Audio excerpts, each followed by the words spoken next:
À ce moment-là, on entrait dans des installations de ce qui est la garde révolutionnaire iranienne. Et en fait, ce assaut a été observé à différents endroits aujourd'hui. Ils ont même incendié l'une des bases de la garde révolutionnaire de ce pays, dans la capitale, à Téhéran. C'est le groupe militaire que l'ayatollah doit contrôler. Il faut rappeler que l'ayatollah, le guide suprême, contrôle une armée séparée de l'armée constitutionnelle qui est contrôlée par le président. Et cette armée, celle de la garde révolutionnaire, est plus grande que l'armée normale, l'armée constitutionnelle qu'ils ont. Et c'est contre elle que les protestations sont les plus fortes et que les manifestants attaquent, essayant de montrer qu'ils n'ont plus peur. Il y a déjà 50 personnes qui ont perdu la vie dans une situation évidemment terrible, et ils montrent des blocages constants.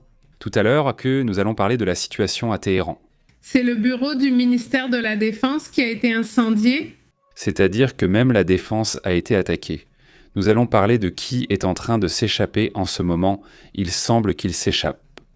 Il y a des départs de certains hauts fonctionnaires, non seulement des Russes qui sont partis et d'autres pays, mais aussi d'Irak même, des propres hauts fonctionnaires. Nous allons parler de cette situation, mais commençons par cette prise de base qui se déroule dans cette région. Ils assurent qu'au sein de ce mouvement, que j'appellerais déjà une rébellion qui a déjà fait de nombreuses victimes. Malheureusement, sur les 50 au moins, d'après ce que l'on sait pour l'instant, 8 sont mineurs. Il faut aussi clarifier ce point. On assiste à des manifestations impressionnantes à différents endroits. C'était il y a peu de temps, les dernières en rapport que nous avons vues datent de 4 heures du matin et il y avait des gens dans les rues. Autrement dit, ça a été vraiment intense à différents endroits. Et puis, dès qu'une manifestation se termine dans une zone, elle recommence dans une autre. Et donc, il y en a eu 3. Oui, en gros, ça s'est encore étendu aujourd'hui. Disons que le message qu'a fait aujourd'hui le prince ou ex-prince héritier Teresa Pabrani a vraiment beaucoup résonné auprès du peuple iranien.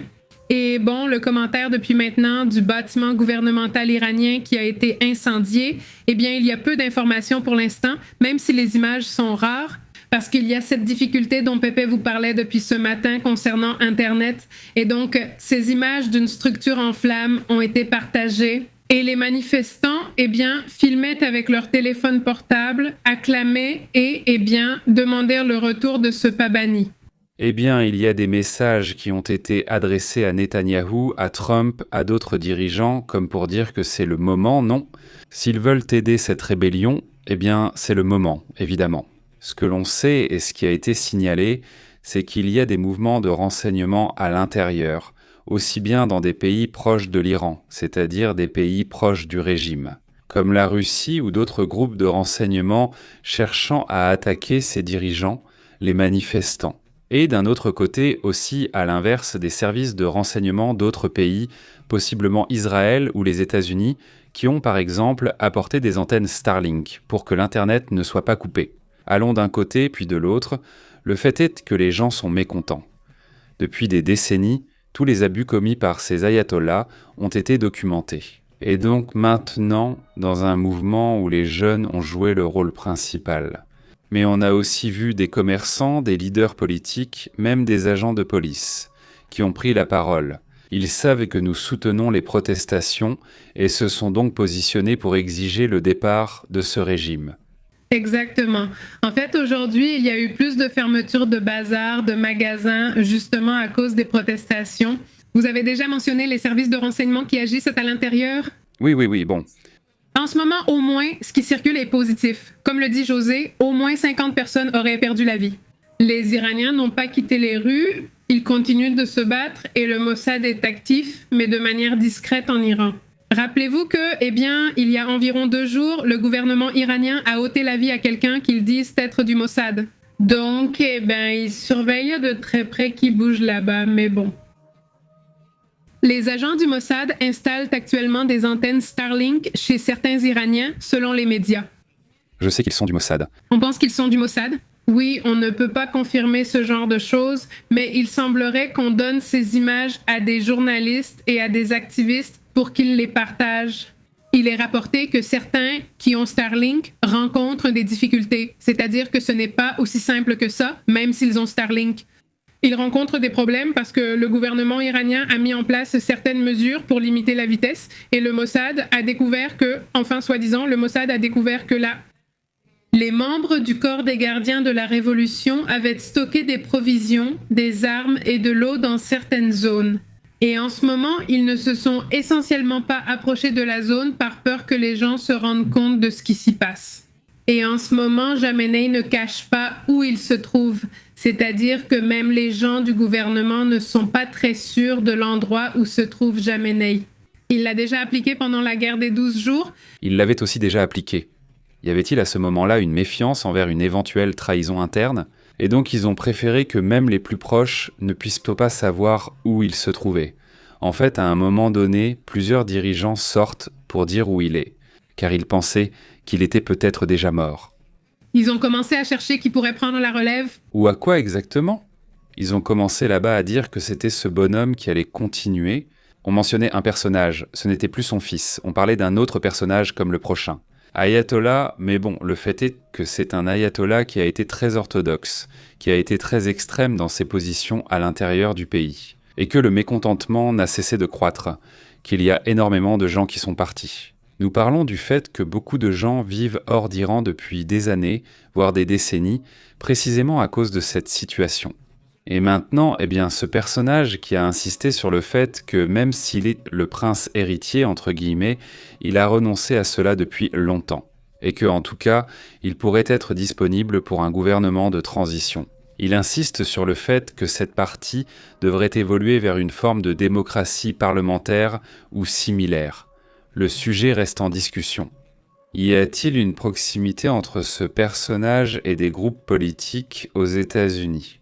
Eh bien, nous verrons ce qu'il en ressort, mais au-delà de ce sujet, il y a un mécontentement parmi la population.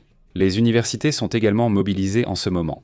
Et donc, on observe au moins cette fois-ci une mobilisation aussi forte dans les zones rurales, dans les villes, dans la ville où il est né.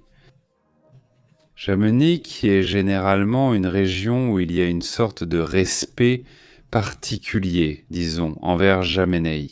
Eh bien, cette fois-ci, même dans cette ville, qui est la ville la plus sacrée qu'ils aient Nantes, on voit aussi des protestations, voire des attaques contre des mosquées. On a même vu des Corans brûlés. Nous savons que le mécontentement va au-delà du politique. Il touche même des questions religieuses. Exactement, les chiffres sont similaires aujourd'hui. Des manifestations ont eu lieu dans 111 villes de 31 provinces, débutant à 20h. Y a-t-il un horaire établi pour celle-ci ? Eh bien, cela n'a pas commencé au moment où l'appel du prince héritier Reza Pabani a été lancé. Il y a déjà un autre appel pour demain. Demain aussi, ce sera à 20h et les analystes affirment que ce qui s'est passé aujourd'hui a été un succès. Les slogans diffusés variaient selon la position. Très bien, actuellement à Reza Pabani.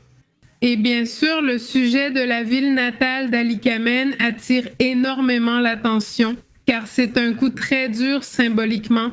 À Téhéran, les protestations ont pour la première fois touché des quartiers aisés, dépassant la classe moyenne et populaire. L'un de ces quartiers est Banak, où les gens aisés sont sortis manifester, et les conducteurs se sont également joints aux protestations. Aujourd'hui, ils ont manifesté en klaxonnant, tandis que les commerçants de tous les bazars se sont mis en grève. Passons à une autre information, nous reviendrons plus tard sur l'Iran avec des données intéressantes. Mais voyons aussi un autre point important.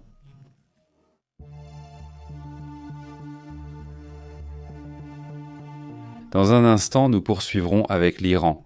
D'ailleurs, y a-t-il des nouvelles du 13 Atlas ? Il y a une information inédite, très intéressante d'ailleurs, avec plus d'images du Hubble et de... Encore une situation insolite avec cette comète qui surprend sans cesse. Mais parlons aussi de ce qui se passe à l'intérieur de l'Ukraine, qui d'ailleurs subit des attaques en ce moment avec Oreshnik, oui c'est très dur, et aussi de ce qui se passe au Liban. Enfin, sur différents sujets qui sont évidemment d'ordre international. Ce que dit aujourd'hui le président, pas le chancelier, mais le président de l'Allemagne, est très dur. Cela concerne Donald Trump, le président des États-Unis, qui affirme essentiellement qu'il y a eu une rupture, il l'affirme. Le président allemand affirme que les États-Unis auraient rompu, détruit l'ordre mondial. Ou le peu d'ordre qu'il y avait, non, si on peut dire qu'il n'y en avait pas, eh bien ce peu ou beaucoup d'ordre qu'il y avait, eh bien cela a déjà été détruit. Le président allemand affirme que les États-Unis sont en train de détruire cet ordre, et que, eh bien, ce qui va suivre est quelque chose de sans précédent. Nous parlons du président allemand Frank Walker, qui a lancé cette critique sévère, eh bien sans précédent envers les États-Unis. Aujourd'hui, les États-Unis et Macron ont été vivement critiqués. Ce matin, il a aussi lancé une pique directe à Donald Trump. Et maintenant, eh bien, le président de l'Allemagne lance cette critique sans précédent contre les États-Unis, accusant l'administration Trump de briser les valeurs qui soutiennent l'ordre mondial depuis la Seconde Guerre mondiale. Cela s'est passé lors d'un symposium à Berlin où Steinmeier a affirmé que la démocratie mondiale est attaquée comme jamais auparavant. En référence donc aux récentes actions des États-Unis au Venezuela, non parce que oui, certaines règles, eh bien Trump les a bafouées en faisant ce geste. Et l'affaire, plus que le Venezuela, je pense qu'il regarde ce qui les concerne de plus près, c'est-à-dire la question du Groenland. Il évoque évidemment le Venezuela, il le dit. Il s'agit d'éviter que le monde ne devienne une caverne de voleurs où les sans scrupules prennent tout ce qu'ils veulent. Cela reflète une préoccupation croissante face à l'unilatéralisme des États-Unis, selon la critique formulée par le président allemand, même si la présidence allemande est en grande partie cérémonielle. Ou bien Steinmeier a-t-il la liberté d'expression ou d'opinion profonde? Et cette déclaration est perçue comme un signe de la détérioration des relations entre Washington et l'Allemagne. Il faut rappeler que le principal dirigeant du pays, disons l'Allemagne, est le chancelier, tout comme aux États-Unis, le président est le principal dirigeant, disons, de l'exécutif. En Allemagne, le chancelier est le principal dirigeant. Mais il y a aussi, disons, ce qu'on appelle le président, qui a également tendance à faire des commentaires forts dans ce cas. Selon ce qui est rapporté, un sondage récent de l'Arbeitsgemeinschaft der öffentlich-rechtlichen Rundfunkanstalten der Bundesrepublik Deutschland a montré que 76% des Allemands pensent qu'on ne peut plus faire confiance aux États-Unis. Et aux États-Unis en tant que partenaire. Imaginez que 76% d'un pays qui est la locomotive économique de l'Europe, pas seulement de l'Union européenne, puisque le Royaume-Uni n'en fait plus partie. Donc le pays le plus fort économiquement, que la majorité, près de 80%, disent qu'on ne peut pas faire confiance aux États-Unis comme pays, comme partenaire, évidemment, cela reste quelque chose de très grave. Seulement 15% des personnes interrogées considèrent que les États-Unis resteraient un partenaire fiable. C'est le niveau le plus bas jamais atteint en Allemagne, dans toute l'histoire. Donc cela attire évidemment l'attention, c'est aussi une source d'inquiétude. 69% des sondés s'inquiètent pour leur sécurité en Europe, craignant que l'OTAN ne puisse plus compter sur la protection américaine. C'est donc une partie de ce que tu as trouvé maintenant. Environ 75% des Allemands considèrent toujours la France et le Royaume-Uni comme des alliés fiables.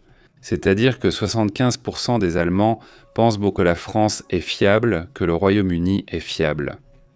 Mais ce n'est plus le cas, disons, pour le compère du Nord, on va dire non.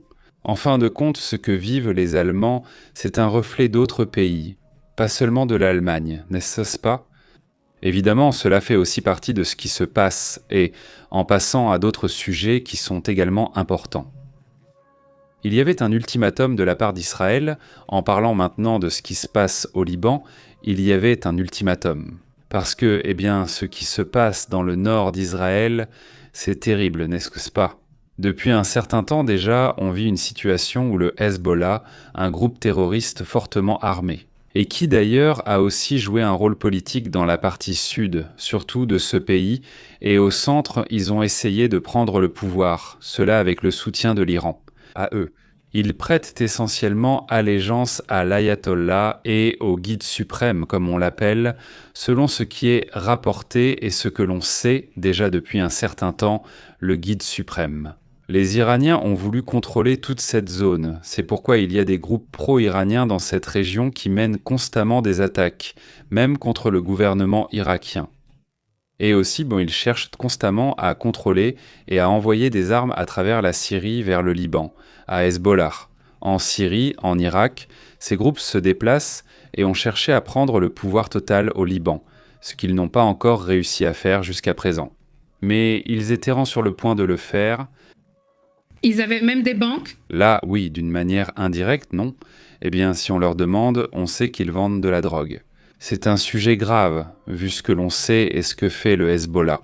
Eh bien, ils ont même opéré au Venezuela, en Argentine, au Brésil, et les Brésiliens eux-mêmes ont déjà arrêté plusieurs dirigeants de ce groupe. En Argentine aussi, ils opèrent à différents endroits. Hezbollah est essentiellement le bras armé au niveau international, avec un autre groupe qui fait partie de la garde révolutionnaire. C'est aussi un groupe de spécialistes chargés de mener des sabotages, des cyberattaques ou la guerre hybride, etc., contre les intérêts du même ayatollah. Dans ce cas, l'ultimatum est l'accord qui existait entre le gouvernement des États-Unis, le gouvernement du Liban et le gouvernement israélien, étant que Hezbollah allait se retirer. S'il y avait un délai, il y avait une certaine rivière qui se trouve par ici, et ils ont choisi qu'ils devaient être derrière la rivière. C'est un accord très ancien qu'ils n'ont jamais respecté, mais qu'ils tentent maintenant d'appliquer, ont-ils dit. Hezbollah doit être désarmé et rester derrière la rivière Styx. Le problème, c'est que cela ne s'est pas produit. Ils constatent toujours que Hezbollah tente de s'infiltrer et de s'approcher de la frontière israélienne. Et maintenant, l'armée libanaise publie une annonce dans laquelle elle affirme que le Hezbollah a déjà perdu le contrôle et que le Liban, après des décennies, parvient à reprendre le contrôle du sud pour la première fois depuis très longtemps. L'armée libanaise affirme qu'elle contrôle déjà la partie sud. Et cela, eh bien, c'est une nouvelle importante pour la sécurité dans toute cette région. Exactement, donc cet accord. Cela avait été promis depuis l'accord de novembre 2024 qui a permis de mettre fin aux agressions entre Israël et le Liban. Eh bien, le Hezbollah spécifiquement et les États-Unis ont en fait pression sur le gouvernement libanais pour qu'il parvienne à ce désarmement, pour respecter cet engagement, pour instaurer le cessez-le-feu, parce qu'Israël avait déjà averti. Si le gouvernement libanais ne respectait pas cela, Israël prendrait des mesures, il ne resterait pas les bras croisés, il attendait que cela soit fait. L'armée affirme actuellement avoir nettoyé la région au sud du fleuve Litani des armes non étatiques de manière effective et tangible. Bien qu'il reste encore des munitions non explosées et des tunnels à découvrir, il peut s'agir de ceux à désarmer, pas à faire exploser. Exactement. Merci beaucoup Christina pour ton commentaire, à toute la communauté qui arrive. Merci beaucoup d'être ici avec nous, tu dis. 707 personnes et seulement quelques likes. Qu'est-ce qui s'est passé? Eh bien oui, qu'est-ce qui se passe avec ça? Salutations à la communauté. Ils sont gratuits, non payants, dit Pépé. Il se pourrait que les États-Unis déplacent leurs forces militaires d'Europe vers le Moyen-Orient et l'Afrique. Regarde, bon point. Et au final, les forces militaires en général, en Afrique, en Europe, etc. En ce moment, elles sont essentiellement en Afrique. Ça dépend aussi du pays parce que l'Afrique a aussi beaucoup de réalités différentes, non? Mais si tu vas juste tout au nord, il y a une situation très grave de migration de nombreux pays que dans la région du Sahel et la partie sud, ils n'ont pas réussi à contrôler. Leur propre pays, leurs propres problèmes internes qui existent depuis longtemps, des problèmes qui remontent au colonialisme vécu dans cette région, mais aussi d'autres problèmes qui datent même d'avant. Il y a certaines divisions de pays, comme ce qui se passe au Cambodge et en Thaïlande. Ce sont des divisions faites par ceux qui ont conquis la région, mais qui ne sont pas des décisions prises par les populations elles-mêmes. Ces divisions restent très mal faites? Beaucoup de divisions sont très mal faites. Je pense que s'il y avait une opportunité de dire « Voyons, mettons-nous d'accord sur où tu veux être et où je veux être », peut-être que les choses changeraient, car parfois, en parlant, on se comprend comme on dit, mais bon point pour ce que tu dis. Je ne sais pas jusqu'où les États-Unis pourraient faire pression sur l'Europe pour ses propres intérêts, ou jusqu'où l'Europe dirait. Tu sais, ici, il y a une ligne rouge qu'on ne peut pas franchir, qui s'appelle le Groenland ou qui s'appelle Styx. Où est l'intérêt? Cela pourrait aussi être intéressant. Comment vas-tu, Léonard Salus? Nous te lirons avec plaisir et consulterons les commentaires après les rapports, mais resterons attentifs à vos retours. Garde-le et mets-le nous tout de suite. Garde-le, mets-le, ne l'efface pas, ou commente, dit-il. Les conflits se sont aggravés, dit Baldo. Salut Baldo, ça va bien. La réalité, c'est qu'on vit un moment très conflictuel, très agité, et qu'il y a de grands réajustements en cours. Et cela dure depuis plusieurs années, c'est juste qu'en ce moment, on dirait que ça ressort un peu plus. C'est un cheval de feu. C'est impressionnant maintenant. Passons à d'autres sujets. La vérité, c'est que c'est vraiment impressionnant. Maintenant, allons à d'autres points intéressants de ce qui se passe dans le monde.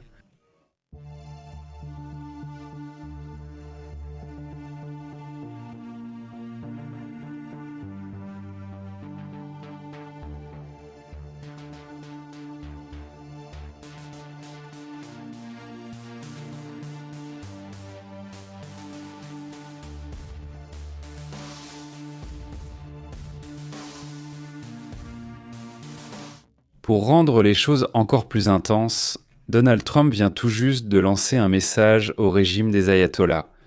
Il jette un peu plus d'huile sur le feu dans cette affaire. Et regardez, ici, là je le vois vraiment plus comme un blog, oui, mais tout peut arriver maintenant, surtout en ces temps si étranges. Mais en effet, Donald Trump a lancé un message d'avertissement rappelant ce qu'il avait déjà dit récemment au régime des ayatollahs. Qu'ils attaquent les gens, eh bien, ils pourraient alors intervenir. Il y a des messages, certains se sont même filmés en train de tirer, et maintenant ils paraissent très simples, très humbles. Ils essaient de dire à M. Trump je ne sais pas quoi, mais la vérité c'est que s'ils espèrent que Trump va venir ou va envoyer quelqu'un, honnêtement, je ne pense pas que ça va arriver. Du moins pas avec la situation actuelle, c'est plutôt jeter un peu plus d'huile sur le feu. L'avertissement de Trump lors d'une interview avec le présentateur Hugh Hewitt. Donald Trump a averti que les États-Unis pourraient frapper très durement le régime iranien s'il continue d'éliminer ou d'assassiner des manifestants lors des protestations.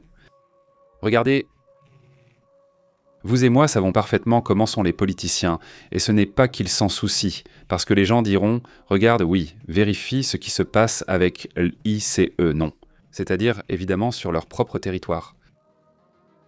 Il ne se soucie pas du sujet des manifestations, mais il tient à jeter de l'huile sur le feu et à mettre plus de pression sur ce sujet. Qu'il est évidemment nécessaire qu'il y ait un changement définitif, ici nous avons vu depuis longtemps comment la situation a empiré, comment des jeunes filles et des femmes disparaissent, comment ils attaquent leur propre population. Cela est totalement documenté depuis de nombreuses années. La situation en Iran est terrible et doit changer. Mais le fait qu'il va entrer aux États-Unis, honnêtement, même quand Israël l'a exigé, ils sont entrés 40 minutes, ont attaqué quelques endroits, et Donald Trump a prévenu pour permettre aux gens de sortir. C'est-à-dire, il a tout fait, tout un protocole pour ne pas s'attirer d'ennuis et ne pas étendre une guerre. Surtout parce qu'en ce moment, les partisans de MAGA sont contre le fait de s'impliquer à l'étranger. Parce que la promesse de Donald Trump était de ne pas s'impliquer à l'extérieur.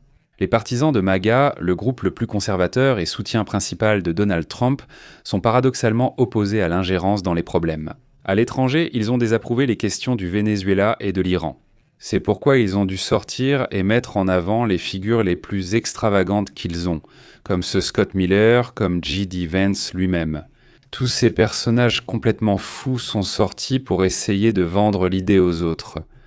Leur dire que c'est à cause de ceci, que c'est par là, que c'est pour telle ou telle raison, évidemment ce qui se passe dans l'avertissement. Ce qui est intéressant, c'est qu'il y a un bilan qui est en train de se faire en ce moment, dès le premier jour où il n'y avait pas encore de morts, des manifestations, a dit Trump. S'il y a des morts, nous allons intervenir et nous allons mettre des soldats à l'intérieur. Sur le territoire iranien, il y a eu un mouvement de soldats Delta qui se sont approchés de la frontière. Oui, mais ce que l'on sait, c'est qu'il s'agit d'un mouvement conjoint avec le gouvernement irakien pour attaquer les milices pro-iraniennes. Et ça, je pense qu'ils vont en profiter. Comme c'est en Irak, ils peuvent se déplacer plus facilement. Il y a un accord en Irak, disons, pour attaquer des ennemis qu'ils ont en commun. L'Irak a des ennemis qui sont ces milices pro-iraniennes à l'intérieur de la frontière avec l'Iran. Des milices qui leur ont causé beaucoup de problèmes, qui opèrent même à l'intérieur de Bagdad et qu'ils n'ont pas pu déloger.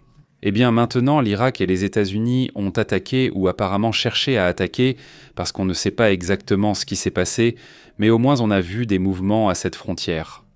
Et en ce moment, ils rapportent aussi qu'un haut fonctionnaire des États-Unis dit qu'aujourd'hui, jeudi, Le CEDCOM suit de très près les manifestations et il les surveille et ils observent aussi les prières du vendredi en Iran qui auront lieu demain. Et comment le régime réagit-il à cela? Et le CEDCOM observe de près les protestations croissantes contre le régime. Eh bien, ils vont rester vigilants avec un escadron de F-15 et il a été déployé au Moyen-Orient, mais d'après ce qu'on m'a dit, cela fait partie d'une rotation normale. Le nombre de forces au Moyen-Orient n'a-t-il pas été augmenté? Et rappelez-vous qu'il n'y a actuellement aucun groupe de porte-avions américains au Moyen-Orient. L'United States Shipford reste dans les Caraïbes en ce moment. Non, ils n'ont pas de porte-avions là-bas. Non, en tout cas, il y a la base du Qatar où ils ont certaines forces. Mais sincèrement, non. Je n'imagine pas qu'il ait envie de se mêler de cette affaire en ce moment. Au contraire, si le mouvement est déjà en cours et que tout cela se fait déjà, mener une opération militaire serait le contraire. Ce serait une erreur. Parce que les gens voulaient, là où il y a un conflit, je ne sais pas, qu'ils entrent dans les maisons et cela rendrait service à l'ayatollah. Il serait donc actuellement une grosse erreur d'intervenir. Il s'agit plutôt de renseignements pour l'instant. En fait, il a déjà été signalé que des groupes de renseignement, aussi bien pro-iraniens qu'anti-iraniens, opèrent actuellement dans ce pays. Cela a également déjà été documenté. Les mêmes témoignages ont observé comment ils opèrent, en attaquant la population. En fait, plusieurs de ces policiers dont nous parlions hier sont déjà apparus là-bas. L'une de ces vidéos qui a beaucoup circulé en Iran, où, il dit qu'on leur donne l'ordre de tirer sur les gens. Et là, il y a des images très choquantes, évidemment, que nous ne pouvons pas montrer ici, où on ne voit pas.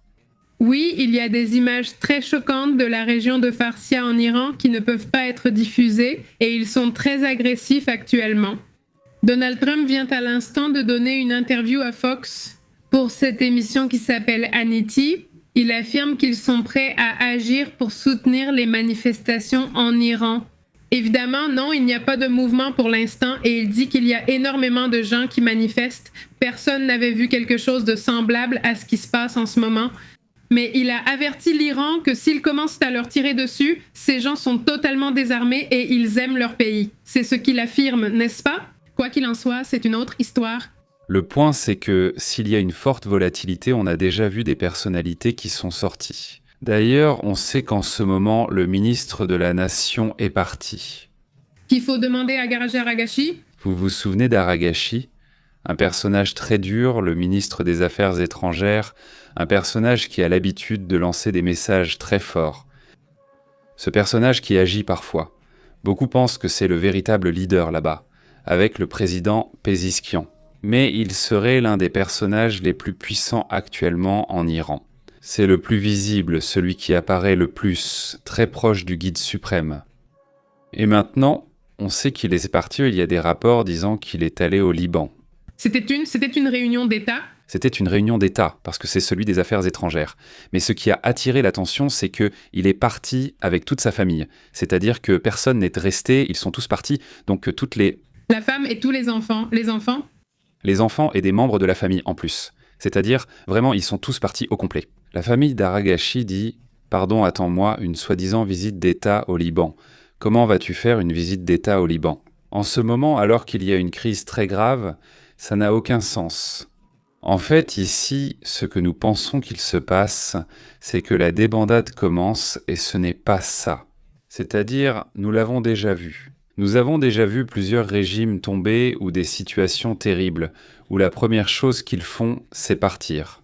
Qui ? Ceux qui sont au courant et qui ont de meilleures relations avec l'étranger, ce sont les diplomates, les ambassades ou, dans ce cas, le ministre des Affaires étrangères. Si ce monsieur part avec toute sa famille, il me semble aussi intéressant de remarquer que des gens, y compris des diplomates et leurs familles, des diplomates d'Australie, de la Russie elle-même, etc., sont également partis. Depuis la semaine dernière, ils sont en train de partir d'Iran. D'ailleurs, dans le cas de la Russie, il est frappant de constater qu'ils sont même partis d'Israël.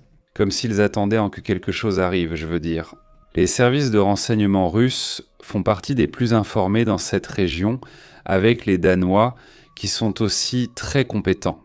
Les Américains, évidemment, et les Anglais. On découvre avec le temps comment fonctionnent divers services de renseignement, notamment les plus aptes à anticiper les événements. Et c'est presque comme si tu voyais que la Russie se retire. Eh bien, on a vu que la Russie s'est retirée du Venezuela, ça arrive, et on s'est dit qu'il allait se passer quelque chose, et c'est arrivé. Dans ce cas, ils se sont retirés d'Iran, Aragashi s'en va, donc je pense que ça va venir de là. Aujourd'hui, on te parle d'un autre sujet, de l'Iran. On passe à un autre sujet et on revient à ce qui se passe en interne avec les gens. Aujourd'hui, on te parle de ça ?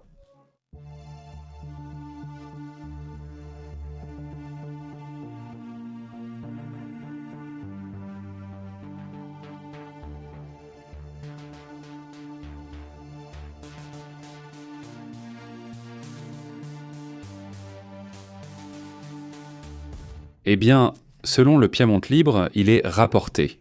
Est-ce qu'il montre ce que nous voyons ?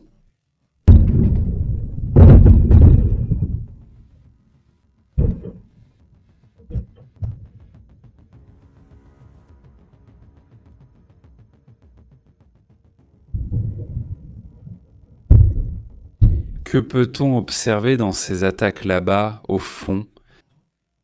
Vous vous souvenez de ces attaques qui ont été menées contre une aciérie ou dans une aciérie avec les Oresniks ? Eh bien, maintenant, on revoit encore les Oresniks russes attaquant différents endroits. Cette fois-ci, c'est bien. C'est Lviv exactement, qui est l'une des villes très proches, en plus de la Pologne. Oui, c'est frappant que cela se fasse dans une zone si proche de la zone de l'OTAN. Et en ce moment, il y a aussi eu une attaque contre Kiev. En plus de Lviv, Kiev a également été attaqué. Eh bien, on le savait déjà, il y a quelques heures, Zelensky est sorti pour prévenir qu'une attaque importante allait avoir lieu cette nuit, que les gens devaient se préparer, et voilà. Plusieurs quartiers de Kiev ont été touchés par les attaques, par exemple le district de Dnipropetrovsk, d'Armatsky et des immeubles résidentiels. Surtout, ce sont ceux de Lviv ou Léopold, la ville la plus importante à l'ouest de l'Ukraine, qui ont été attaqués en ce moment. Il a été signalé qu'il y a eu des explosions dans des infrastructures critiques. C'est ce qui a frappé Oresnik. La différence est de 50 km à 50 km de l'OTAN. Ils utilisent de grandes armes, cette fois-ci parmi les plus grandes. Normalement, ici, on avait attaqué avec des drones, avec de l'artillerie. Les fameux Shahed qui ont été utilisés ici, qui sont d'ailleurs d'origine iranienne. Le design est iranien, même si beaucoup sont déjà fabriqués en Russie, mais la conception reste la leur. Y en aura-t-il ? Il est surprenant qu'aucune alerte de l'OTAN n'ait été envoyée, contrairement à la procédure habituelle lors de telles attaques. Peut-être qu'elle sortira plus tard et que nous ne l'avons pas vue, mais l'alerte maximale est normalement donnée. À la frontière entre l'Ukraine et la Pologne, toute cette frontière est déjà renforcée depuis des mois. Récemment, les attaques se sont fortement rapprochées de cette frontière avec l'OTAN. Et le fait qu'ils utilisent ces armes de type Oresnik, des armes hypersoniques, montrerait qu'ils en ont déjà plus d'Oresnik. Ce que l'on savait aussi, c'est qu'ils n'en avaient pas produit beaucoup. C'est un sujet coûteux, c'est difficile, enfin voilà. Bien qu'elle soit très menaçante, il n'est pas si simple de posséder ce type d'armement et c'est pour cela qu'on ne l'a pas vu. Peut-être que la production des Oresnik est déjà en train de s'accélérer. Ou tout simplement, ils cherchent à montrer leur force à un moment aussi de faiblesse, parce qu'ils sont en train de perdre un allié proche là-bas en Amérique latine, qui est Maduro, et en plus ils ne peuvent plus opérer aussi facilement. La question du pétrole fantôme, parce que maintenant, les États-Unis mettent un frein à ce sujet des fameux navires fantômes, comme celui-ci. Bella 1 qui est aussi une affaire qui a beaucoup dérangé le Kremlin. Et aujourd'hui, Vladimir Poutine a déjà lancé plusieurs avertissements ou menaces. Oui, car c'était déjà un plan d'escalade diplomatique. Bien que jusqu'à présent, on n'ait pas vu d'action concrète de la part de la Russie, ce serait le cas. Les menaces ont déjà commencé. Et surtout, ce que fait toujours la Russie, toujours avant un avertissement, c'est que les propagandistes russes et les politiciens proches commencent à sortir, comme Dimitri Medvedev lui-même, ou un député qui apparaît par là et lance « Eh bien, ce qui s'est passé, c'est que c'est sorti, c'est bien sorti ». Hier, nous avons commenté qu'un député russe a essentiellement dit qu'il devait aller aux États-Unis pour éliminer le grand chef, n'est-ce pas ? Ce message, ce député l'a transmis là-bas en haussant le ton, mais ni Vladimir Poutine ni Sergueï Lavrov ne l'ont dit. Il soigne ses formes pour que les messages les plus durs... Pour que Vladimir Poutine ne se salisse pas ?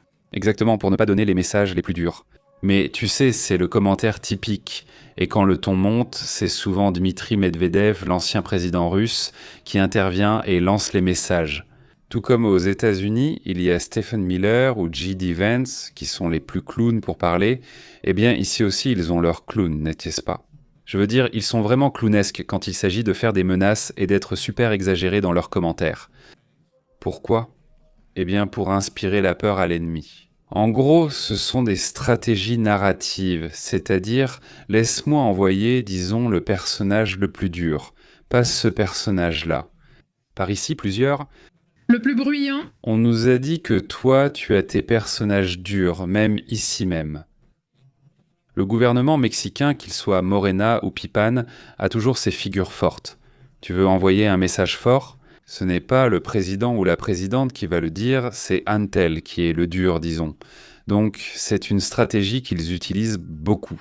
Cette fois-ci, je trouve Medvedev très silencieux. C'est ce que j'ai remarqué. Oui. C'est que les lois comme ça ont vraiment énervé Trump. Peut-être, il préfère l'utiliser le moins possible. La dernière fois, il est devenu très intense et Trump s'est beaucoup fâché contre lui, ce qui a même mis en danger la relation entre Poutine et Trump, non? Et d'ailleurs, puisque nous continuons à parler de l'Ukraine en ce moment aussi, l'Ukraine a mené une attaque, elle a bombardé une zone, une installation énergétique clé à Belgorod, en Russie, et ce coup a été considéré comme l'un des plus précis portés à l'infrastructure russe. Ils les ont essentiellement laissés dans le noir, selon les rapports. Ils ont aussi pratiquement perdu l'accès à Internet dans cette zone. Une panne totale dans la région. Et il y a eu des évacuations de la part des services de renseignement parce qu'ils savaient que cette attaque allait avoir lieu. Belgorod a été, avec Koursk, l'une des zones où les Ukrainiens ont obtenu le plus de succès. Mettre, disons, en danger. Disons que Kharkiv est une ville qui a été en danger, précisément parce que Belgorod est l'endroit d'où l'on tire, donc d'ici on tire vers cette zone. Eh bien, ce que l'Ukraine a décidé depuis un certain temps, c'est d'essayer de déplacer la ligne vers l'avant, n'est-ce pas? C'est pourquoi lorsqu'ils entrent à Koursk, d'ailleurs, on a dit à ce Vladimir Poutine, il a reçu un rapport des services de renseignement. Et cela a été rendu public, il y avait un plan de l'Ukraine pour pouvoir entrer dans cette zone, non? Où l'idée était-elle d'entrer à Koursk? Et quand on lui donne cette information, eh bien... Et Poumano, le lieutenant, il y avait toute une série de choses dans lesquelles ils étaient impliqués. Il signalait qu'il y avait... Pardon, c'est juste que ça a disparu ici, l'image.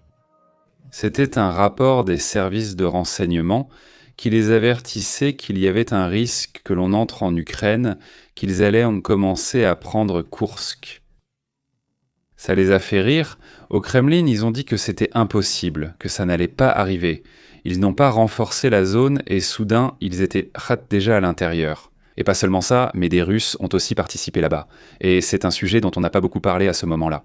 Mais là, un groupe qui opère à l'intérieur de la Russie a participé, un groupe composé de Russes de naissance et qui veulent que Poutine parte. Donc c'est aussi cet aspect qui a attiré l'attention à ce moment-là et qui fait partie de cette lutte qui a eu lieu à Koursk. Une autre chose dont on ne parle pas beaucoup non plus, c'est qu'à partir de là, il y a eu plusieurs changements au sein de l'armée. Ils ont dû se concentrer, sur la frontière. Ils ont mis des mois à pouvoir faire sortir les Ukrainiens de cette zone et maintenant, ils sont passés de Koursk à opérer vers Belgorod. Deux zones qui sont clés pour pouvoir attaquer Kharkiv et Kharkiv. C'est ce territoire, cette zone. Jusqu'à présent, ils n'ont pas pu y entrer. Les Russes n'ont pas réussi à accéder à cette zone qu'ils ont essayé. Ou que sûrement, nous verrons qu'ils continueront d'essayer. Je ne sais pas. Passons à d'autres points. Passons aussi à d'autres sujets importants.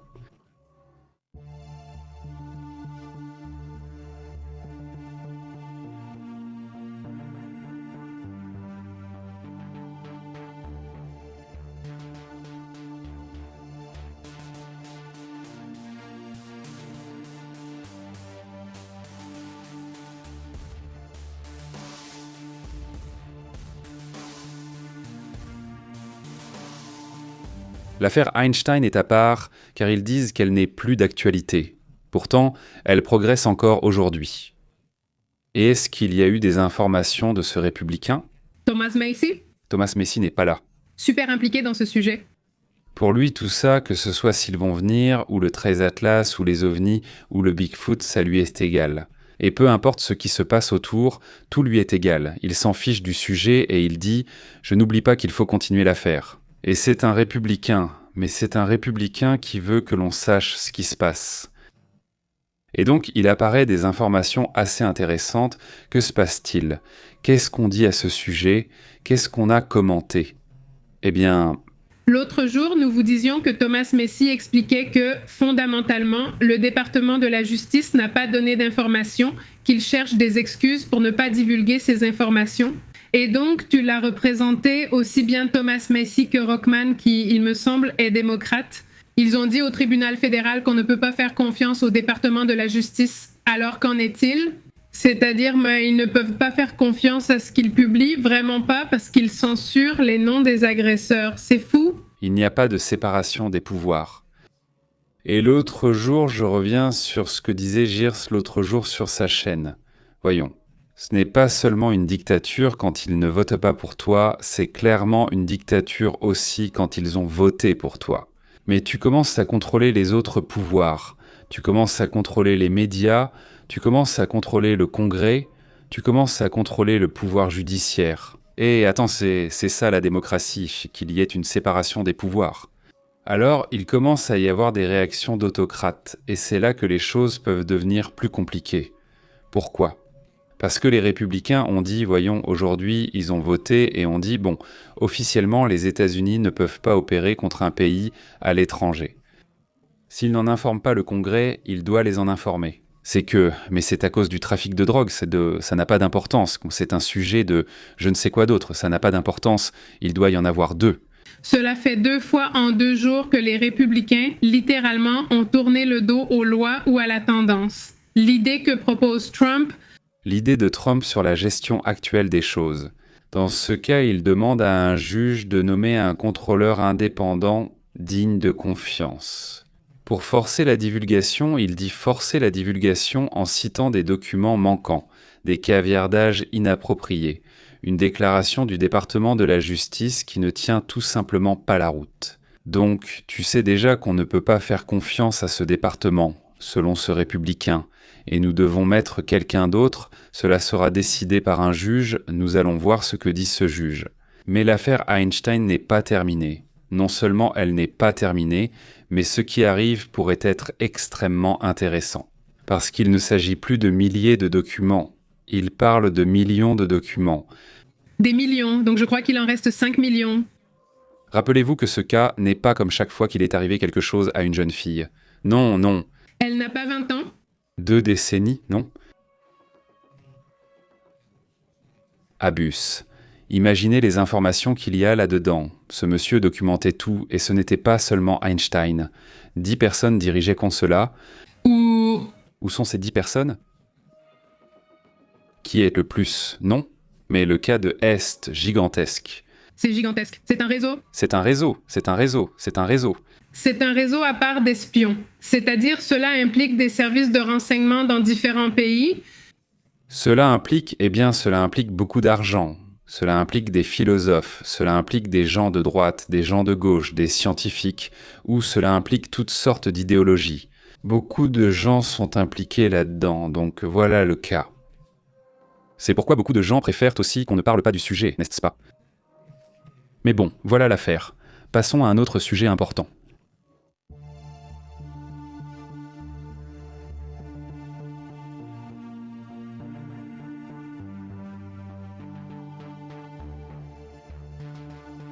Aujourd'hui, Mike Johnson refuse.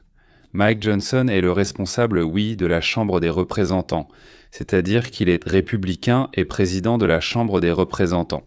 C'est un personnage très proche de Trump, mais cette fois-ci, Mike Johnson dit aux États-Unis. Il dit au président qu'une intervention militaire au Groenland n'est pas possible, point final, et il soutient l'intervention au Venezuela, c'est-à-dire, il dit Venezuela. Oui, ce qui a été fait était bien du point de vue du président de la Chambre des représentants, pas du chef, disons, du Congrès des républicains. Mais, dit Mike Johnson, non, on ne peut pas toucher au Groenland, même pas avec un pétale de rose, c'est-à-dire on ne peut pas aller contre le Groenland. Et cela, c'est le Congrès qui le dit, en gros, parce que les démocrates ont été contre cela. Mais il restait à voir ce que disaient les républicains. Eh bien, les républicains disent qu'on ne peut pas. Alors, c'est très intéressant, parce qu'aujourd'hui, Trump se trouve, dit-on, dans la disjonctive de ce qui va se passer avec le Groenland ou l'OTAN. C'est ce qu'il a déclaré aujourd'hui en interview. Récemment, il a fait des révélations lors d'interviews de 2 heures avec le New York Times où le président, Une petite parenthèse. Il n'accorde d'interviews qu'au New York Times, uniquement au New York Times. Il refuse presque toujours de leur accorder des interviews, car ce n'est pas leur truc, mais il finit par accepter une interview. Dans cette interview, il suggère que les États-Unis devraient envisager de contrôler le Groenland où ils possèdent déjà des bases. Ils ont déjà des bases? Oui. Ou maintenir l'OTAN. Et cela, évidemment, a suscité beaucoup d'inquiétudes. Et il dit, Trump a réaffirmé vouloir que les États-Unis acquièrent le Groenland, territoire autonome danois, affirmant que posséder donne des avantages qu'on n'obtient pas en signant des documents. Ce n'est pas seulement les bases, il y a aussi les minéraux, quelque chose qu'il voit et dont il a besoin, ou c'est juste un caprice. Le contenir peut aussi être pareil. Ça peut être beaucoup de choses, mais enfin, c'est comme s'il trouvait que c'est beaucoup de gaspillage de territoire. Pour ceux qui pensent que c'est une question de sécurité, détrompez-vous, ce n'est pas le cas. Il y a une autre raison. Les bases nous sont déjà là, et le Danemark, la première chose que le Danemark a dite, c'est « Tu veux plus de bases ? Vas-y, installe-les, ils n'ont aucun problème, mets toutes les bases que tu veux. Il n'y a pas de souci, non. Tu veux mettre des missiles intercontinentaux ? Mets les missiles, mets que ce que tu veux, il n'y a pas de souci. » Ce n'est pas ce sujet qui pose problème, le vrai problème ce sont les ressources. Au final, à ce stade, l'inquiétude n'est pas seulement pour le Danemark en particulier, mais pour toute l'Europe. Ils sont donc nerveux là-bas. Le Royaume-Uni, l'Allemagne elle-même, la France qui disent « Écoute, il faut les renforcer et devenir indépendants de l'OTAN », dans le sens où cela avait toujours été le cas. Donald Trump se plaint en disant « Ah, on m'a tout laissé ». Le poids le plus lourd, et il a raison là-dessus. C'est-à-dire que le poids le plus lourd a été pour les États-Unis. Celui qui investit le plus, celui qui met le plus d'argent, tu vois. Mais aussi celui qui a le plus de pouvoir. Exactement, c'est lui le leader. Eh bien, il reste le leader parce que c'est lui qui continue à donner le plus, et de loin. Mais le point, c'est qu'il va perdre. Je veux dire, d'accord, tu fais le mouvement Groenland. Tu perds, ils t'ont déjà prévenu. Tu perds toutes les bases d'Europe. Et tu perds aussi l'OTAN. Écoute, moi j'en ai pas besoin. C'est moi qui les soutenais. Maintenant, l'Europe va se renforcer, devenir indépendante de toi, et tu n'auras plus de pouvoir sur eux. Peut-être que ça prendra 5 ou 10 ans, mais l'Europe finira indépendante de toi et jouera en libéraux. Disons oui, non, comme au football. C'est-à-dire, tu sais quoi, en ce moment, ça ne m'arrange plus de jouer avec toi, parce que tu ne partages pas mes intérêts. Maintenant, l'Europe veut être avec les intérêts de la Chine ou de la Russie, ou de qui elle veut, eh bien, l'Europe va décider de bouger. Et maintenant, tu as plein de pays et plein d'économies contre toi, et en plus plus puissants. C'est-à-dire, c'est toi qui les as rendus plus puissants. Ils ont mis du temps, ils ont eu peur, mais au final, eh bien, maintenant, on y va. Tu perds plus que ce que tu gagnes, c'est-à-dire, tu as investi plus, mais bon, tu as plus de pouvoir. Alors, bon, dans l'une de celles-là, c'est-à-dire, leur coup peut marcher. Momentanément, mais à long terme, je pense que c'est un sujet à risque pour leurs propres intérêts. C'est-à-dire même pas... Enfin bon, qu'est-ce qu'il y a d'autre, Un autre point qui a été un signal d'alarme, mais alors vraiment rouge, c'est qu'il dit qu'il n'a pas besoin du droit international, il dit qu'il peut se gouverner selon sa propre moralité. C'est-à-dire si c'était, je ne sais pas. Un être ainsi illuminé, bon d'accord, mais on parle de Donald Trump, n'est-ce pas ? Mais bon, même si c'était le cas, c'est-à-dire même s'il était illuminé, si on commençait à accepter que les dirigeants se basent sur leur propre moralité, leur moralité. Ok, une fois ça marche et tu dis, écoutez, moi je suis d'accord avec lui parce que je pense pareil, mais ensuite il y en a un autre qui arrive avec lequel tu n'es pas d'accord ou qui n'a pas la même morale. Quoi que ce soit et être. Si on s'habitue à ce que les choses ne se passent comme ça, eh bien bientôt ce sera le chaos et ça ne va pas nous plaire. Le problème ici, c'est justement que, comme l'a dit le président allemand, cet ordre a été rompu. Il a été rompu. Et on pourrait dire, eh bien tant mieux parce que cet ordre-là ne me plaisait pas. Le problème, c'est que ce qui est proposé ici, ce n'est pas un retour en arrière. Ce n'est pas comme s'il y avait eu une évolution, mais plutôt ce qu'on propose, c'est une involution. Au final, il s'agit de revenir à ces moments où il y avait 2 ou 3 puissances qui contrôlaient tout. Et les autres, eh bien, ils ne font que ramasser les miettes, prendre ce qui reste, et c'est tout. C'est un monde que, je pense, nous ne voulons toujours pas, n'est-ce pas ? En fait, nous ne l'avons jamais voulu, encore moins aujourd'hui. Nous ne voulons pas d'un monde où ce sont seulement quelques pays qui décident de tout. Et plus on s'approche de ce qui ne doit pas être décidé ainsi, plus cela devient un sujet à haut risque. Nous pouvons être d'accord ou non avec tel ou tel pays, mais je pense que ce ne serait pas souhaitable pour l'avenir de l'humanité en général, n'est-ce pas ? Passons maintenant à d'autres points, à d'autres sujets également intéressants, concernant ce qui se passe avec ce thème. Mais ce sujet de l'OTAN et du Groenland, même les plus proches lui ont bien fait comprendre de ne pas s'en mêler. C'est-à-dire, lorsque Mike Johnson, quand ce n'était pas le Congrès qui lui avait confié la tâche, il lui dit que ce ne serait plus seulement l'OTAN ou le Groenland, ce serait la démocratie ou le Groenland.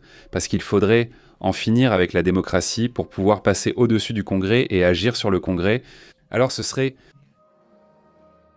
Non, ce n'est pas seulement l'OTAN ou le Groenland, c'est choisir la démocratie, c'est-à-dire pour toute ton économie. Parce que quel pays voudra te faire confiance si tu retires ton territoire à ton partenaire ? C'est-à-dire, tu détruis l'économie, tu détruis tes partenaires et tu détruis la démocratie. Parce qu'il faudrait passer outre le Congrès. Le Congrès t'a déjà dit qu'il refuse ce mouvement ? Exactement. En gros, l'un des éléments super nécessaires pour qu'un pays grandisse et prospère, c'est d'avoir de bons rapports avec ses voisins. Parce que sinon, comment vas-tu vivre ? Comment vas-tu prospérer ou grandir si tu restes toujours là, sous la pression des autres ? Oui, la confiance se brise. On a toujours tendance à se méfier des pays les plus hégémoniques, des pays les plus dominants, pour ainsi dire. Imagine un tel mouvement, ce serait, disons, insolite et énorme, enfin insolite pour notre époque, n'est-ce pas ? Mais c'est déjà arrivé, il y a eu d'autres époques, maintenant passons à d'autres sujets également importants.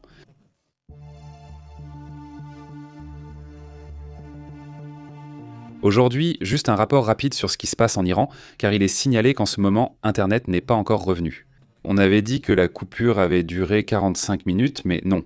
Internet s'est effondré, il n'est pas revenu en Iran, mais ce problème va plus loin. Il est également signalé que les lignes de téléphone portable sont en panne. Il n'y a quasiment plus de portables. Selon les rapports, il s'agit d'une panne nationale totale, le régime ayant même coupé les lignes téléphoniques. Seules les rares personnes qui ont réussi à accéder à Starlink, dont le signal a d'ailleurs été brouillé, ont vu leur vitesse réduite à celle d'une connexion téléphonique. Vous vous souvenez quand on se connectait par téléphone que c'était très lent? Et certaines personnes affirment que même avec un VPN, c'est encore difficile. Même l'Internet domestique est tombé en panne et ils ont complètement bloqué la sortie d'informations. Donc oui, Starlink est lent. Voilà. On cite déjà un cas en Farsi, si le lieu porte ce nom en Farsi. Attention, juste une précision. Cette image, celle-ci en particulier, est celle de Belgorod. C'est celle-là ? Celle de Belgorod. Quand il y a eu l'attaque de l'Ukraine sur Belgorod, l'électricité était tombée, Internet était tombé, tout s'est effondré. Tout de suite, on va mettre l'image de la coupure, mais de l'Internet en Iran, n'est-ce pas que là aussi ? Eh bien, c'est déjà signalé. Par exemple, l'une des personnes qui a Starlink a déjà publié l'image que nous n'allons pas partager, dont nous venons de vous parler, au moment de Fardi, où apparemment des policiers dans une Toyota auraient ouvert le feu directement sur les personnes. C'est-à-dire, c'est le sujet de la réception, c'est toujours là. Non, ça n'a pas changé. Et sincèrement, comme je le dis, je ne vois pas, du moins pour l'instant, je ne vois pas qu'il y ait un mouvement de traumatisme dans ce sens. Non, c'est plutôt comme, disons, la pression psychologique, pour ainsi dire, contre ce régime. Et ce que je vois, c'est que cela fait déjà 12 jours. Bon, on en est déjà au 13e jour. On en est déjà au 13e, oui. Bon, eux, ils en sont déjà au 13e. Donc sans compter les premières protestations syndicales qui ont eu lieu avant cela. C'était la goutte d'eau qui a fait déborder le vase, et la situation n'a fait qu'empirer jusqu'à ce que nous voyions les niveaux actuels. Contrairement à d'autres manifestations, avant on voyait que la répression était plus massive et plus importante, maintenant la répression a commencé à apparaître plus tard, et aussi rapidement les policiers et même certains militaires ont commencé à se ranger du côté des manifestants. Cela attire aussi mon attention. C'est une différence, mais passons à un autre sujet important.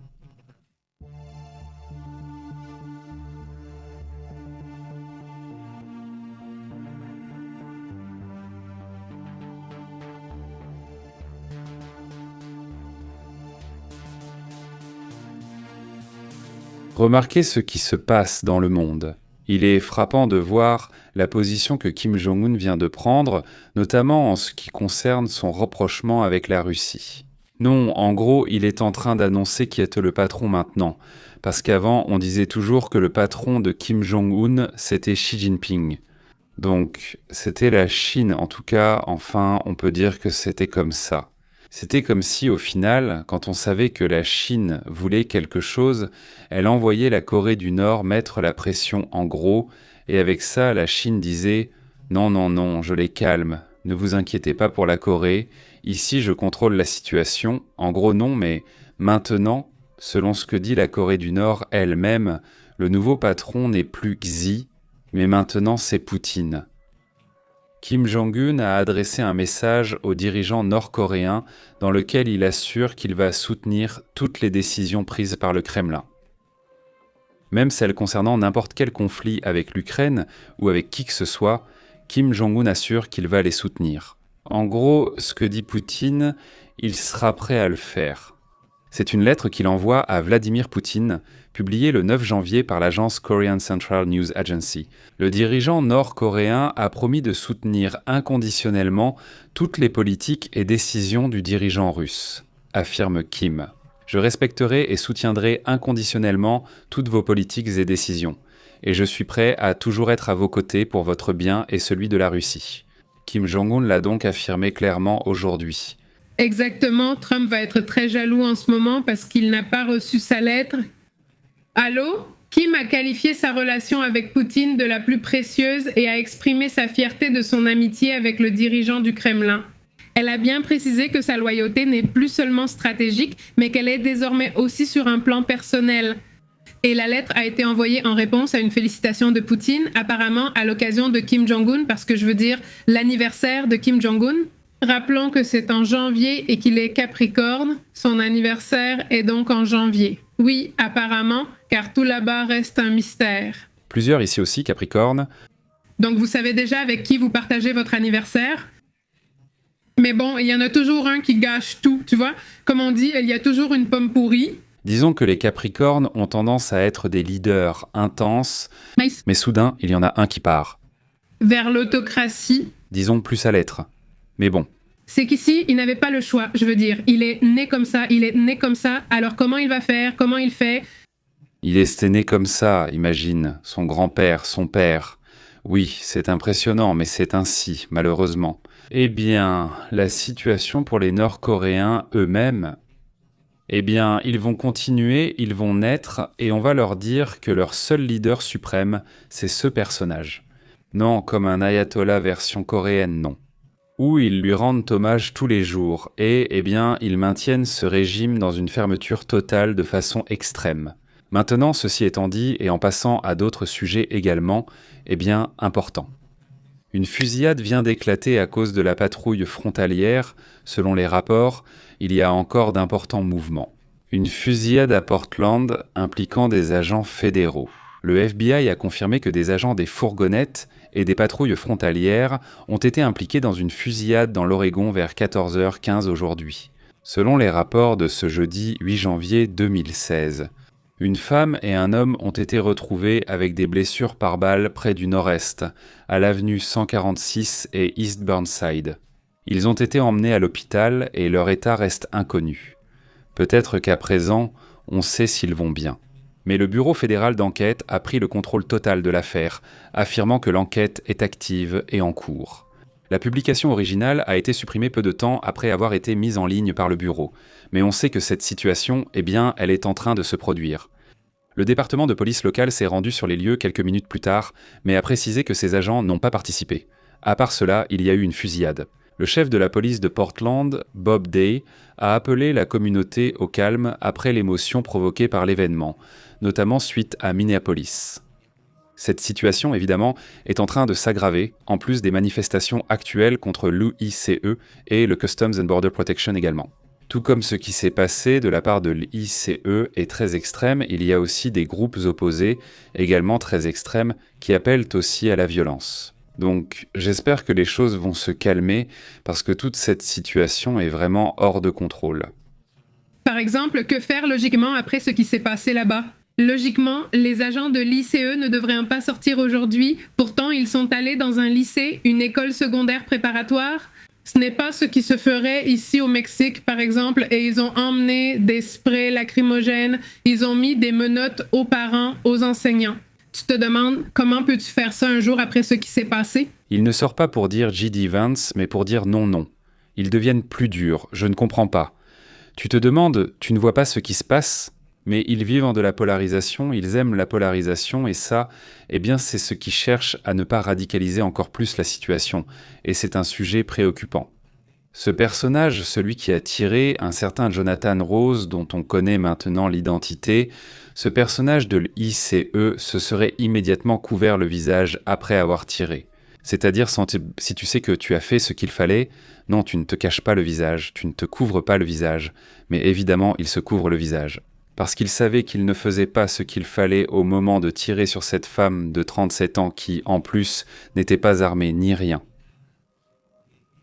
Lui, apparemment, une semaine auparavant, on lui avait déjà foncé dessus avec une voiture, pareil, et il avait comme un traumatisme, c'est ce qu'ils disent à propos de cette situation. Et bon, avec ça aussi, j'imagine qu'ils veulent justifier ce personnage dont, eh bien, maintenant aussi on parle beaucoup. Il y a eu une série de commentaires très polarisants. Au lieu que les États-Unis, que Donald Trump, Vance et tous ces personnages sortent pour calmer les choses. Et nous sommes tous un seul pays, essayons de bien nous entendre, restons calmes. Mais ils sortent pour polariser encore plus la situation, tu te demandes, de quoi s'agit-il? C'est-à-dire, ils veulent polariser à l'extérieur, ils veulent polariser à l'intérieur. Franchement, c'est hallucinant. Oui, non, il ne crée aucune union. Et le problème, c'est qu'à partir de maintenant, le nom de cette personne est connu et elle est vraiment en danger, non? On commence à partager son adresse à divers endroits, comme sa maison ou avec sa famille. Tout cela est menacé actuellement car la situation est si polarisée qu'un fou peut facilement décider d'attaquer.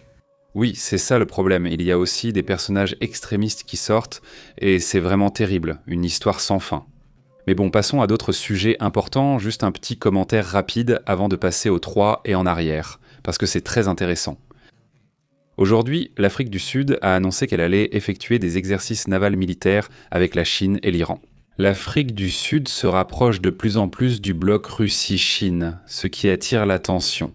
Aujourd'hui aussi, une autre affaire, un autre sujet qui attire l'attention, c'est que, eh bien, cette annonce faite par la France et la Russie concernant l'échange de prisonniers attire également l'attention. Ils sont restés là un moment, en train de négocier pendant des semaines.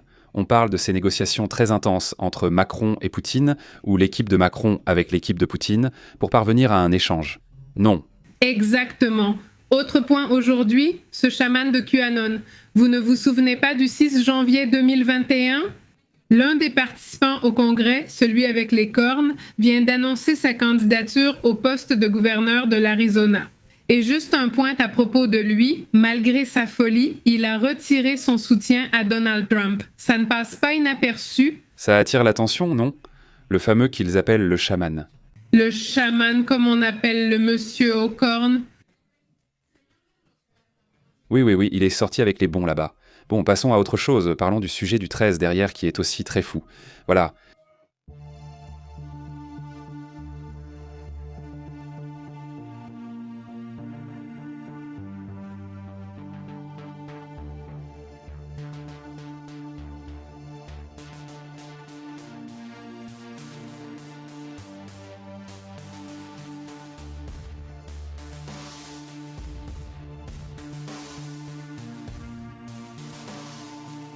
Regardez, eh bien, d'autres images hallucinantes du 13 Atlas sont révélées. Eh bien, dans cette publication qu'ils ont faite aujourd'hui dans l'après-midi, tu vois qu'assez tard, cette publication a été faite, où l'on montre ces images des jets impressionnants du 13 Atlas. Voyons si on peut réduire un peu cette image, car actuellement elle a une coupe étrange, non ?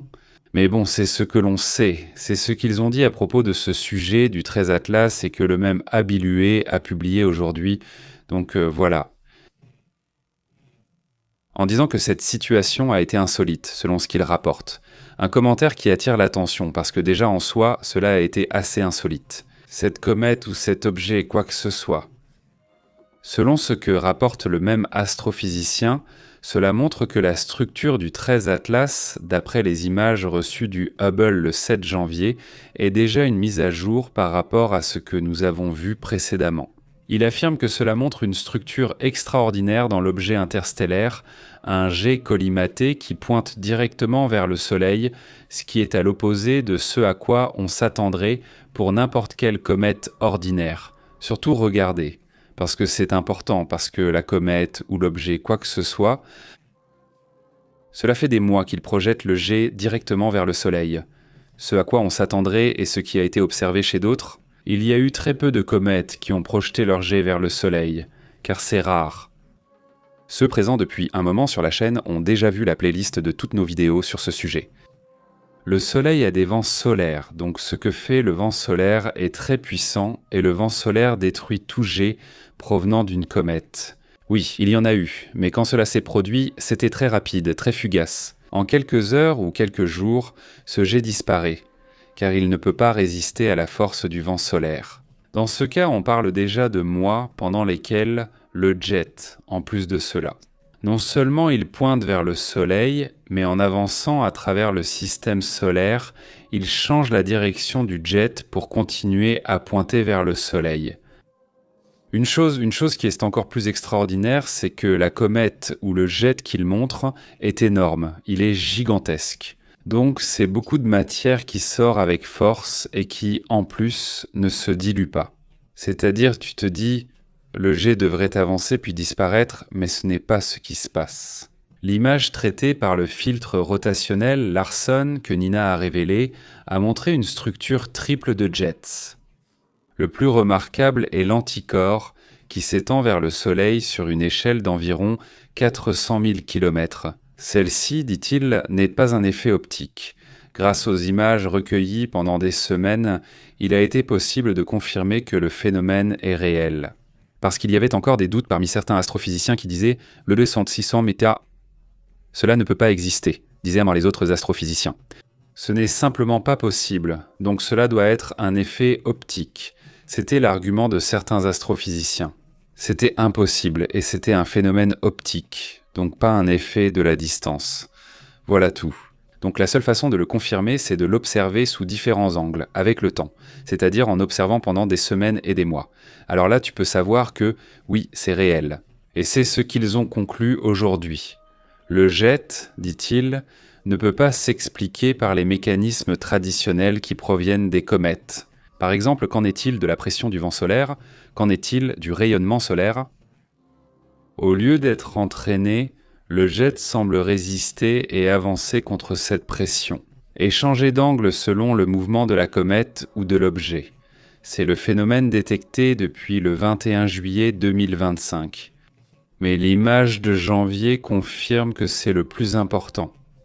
Tout ce commentaire que je veux faire, c'est que l'anomalie persiste.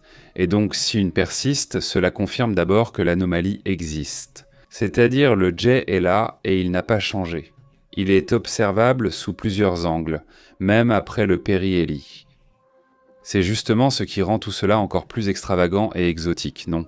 Qu'est-ce que le périhélie? Pour ceux qui ne sont pas connectés ici à la chaîne, c'est le moment le plus proche du Soleil. À partir de là, ils ont dit que cela allait diminuer, c'est-à-dire que le jet vers le Soleil doit forcément diminuer. Qu'est-ce qui s'est passé? Qu'est-ce qui ne s'est pas produit que le périhélie? La comète continue de pointer vers le Soleil avec cette antiqueue et en plus avec beaucoup de force. Un autre détail, c'est ce qu'il appelle l'axe de rotation du 13C Atlas, qui pointe vers le Soleil avec une déviation de seulement 7 degrés, Cela, il l'affirme, est un alignement extrêmement précis et statistiquement presque au niveau de l'impossible. Regardez, observez la statistique du calcul qu'ils font. La probabilité que ces choses soient combinées, l'alignement précis avec le Soleil à ce niveau, dit-il, serait d'une chance sur 10 000, malgré ces anomalies géométriques et physiques. Il affirme que la National Aeronautics and Space Administration n'a encore donné aucun détail. Lors de sa dernière conférence en novembre, la National Aeronautics and Space Administration n'a pas organisé d'autres conférences sur le sujet depuis. Ce que rapporte la question posée à la CIA. Curieusement, quelqu'un a eu l'idée de demander à la CIA « Écoutez, n'avez-vous pas d'informations sur le sujet du 13C Atlas ?» Et ce qu'ils ont dit, c'est « Nous ne pouvons ni confirmer ni infirmer l'information sur ce sujet. » Mais ils y ont été contraints par la Freedom of Information Act, c'est-à-dire ce n'était pas une question superficielle, mais bien une obligation pour eux de répondre s'ils savent quelque chose, et seulement rien qu'une seule chose. Légalement, ils ne peuvent pas donner de réponse, c'est-à-dire si le sujet dont ils vont parler pose des problèmes à la sécurité nationale des États-Unis. C'est le seul moyen, car légalement ils devraient en répondre. Et si on le découvre après, tu as juste dit ne rien savoir et tu t'es déjà débarrassé du problème. La seule raison, c'est qu'ils voient quelque chose là qui génère un risque, c'est-à-dire peut-être que ça peut être ça. Par exemple, disait le même Abil Webb, le docteur Abil Webb disait peut-être « Ils ont dit, tu sais quoi, ce qu'on voit, c'est tellement étrange que ça peut faire peur aux gens, que ça peut provoquer la panique. Et c'est pour ça qu'ils disent que c'est une question de sécurité nationale. » C'est-à-dire ce n'est pas forcément un danger ou quoi que ce soit, c'est simplement un risque, peut-être dans la réaction psychologique des gens. C'est pourquoi ils peuvent envisager cette possibilité. Mais bon, le fait est qu'à cause des données anormales, comme le dit lui-même Abil Webb, on ne peut pas les ignorer. Et ainsi on s'assure qu'ici, il y a une arrogance intellectuelle de certains scientifiques qui veulent tout voir de façon carrée. Et si ça ne rentre pas dans leur position, tout simplement, alors soit ce n'est pas réel, soit ils se taisent, soit ils commencent à attaquer. Non, parce que si quelqu'un ne comprend pas quelque chose, qu'est-ce que les gens font ? Quand ils ne comprennent pas quelque chose, ils commencent à attaquer. Non, c'est typique, non. Le troll typique, non. C'est-à-dire, il ne comprend pas quelque chose et il commence à attaquer, et surtout sans raisonner, n'est-ce pas ? C'est-à-dire, ils ont beaucoup attaqué le web, ils l'ont beaucoup critiqué, mais ils disent, mais bon, au-delà de l'attaque personnelle, pourquoi tu ne me donnes pas d'arguments ? Hein, n'est-ce pas ? Et tu expliques ? Pourquoi tu m'expliques toutes ces situations, n'est-ce pas ? Et donc on entre dans une discussion de valeurs. Je parle de valeurs statistiques et de valeurs de ce qu'ils rapportent. Le même Hubble, pas le même SOHO. Et là, ce qui arrive en mars va être très intéressant à cause de la proximité. Maintenant, il y a une Perséphone, je crois qu'elle s'appelle comme ça, c'est la Lune, qui va s'approcher de la comète, qui est aussi là.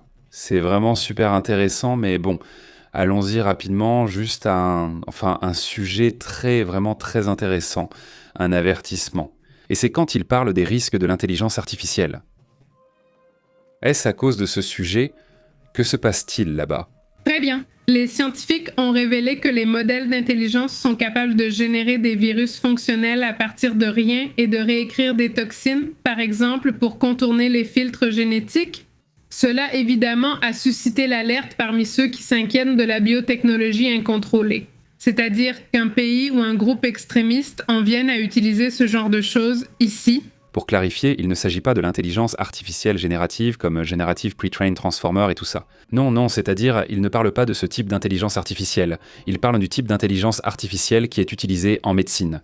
Oui, tout comme elle peut te fournir des informations sur la façon d'obtenir un médicament, ou sur n'importe quelle situation aussi. Cette même capacité à être utilisée pour le mal peut engendrer ce qu'ils appellent l'arme parfaite. Exactement, une équipe dirigée par Microsoft a démontré que l'intelligence artificielle pouvait modifier des toxines connues pour créer de nouvelles versions qui passeraient inaperçues par les filtres de sécurité génétique utilisés dans les entreprises de synthèse d'acides désoxyribonucléiques. Cela a causé beaucoup de nervosité. Les systèmes d'intelligence artificielle fonctionnent comme des modèles de langage génomique capables de prédire et de suggérer des séquences d'acides désoxyribonucléiques plausibles. Ils créent des génomes apparemment naturels, mais entièrement nouveaux.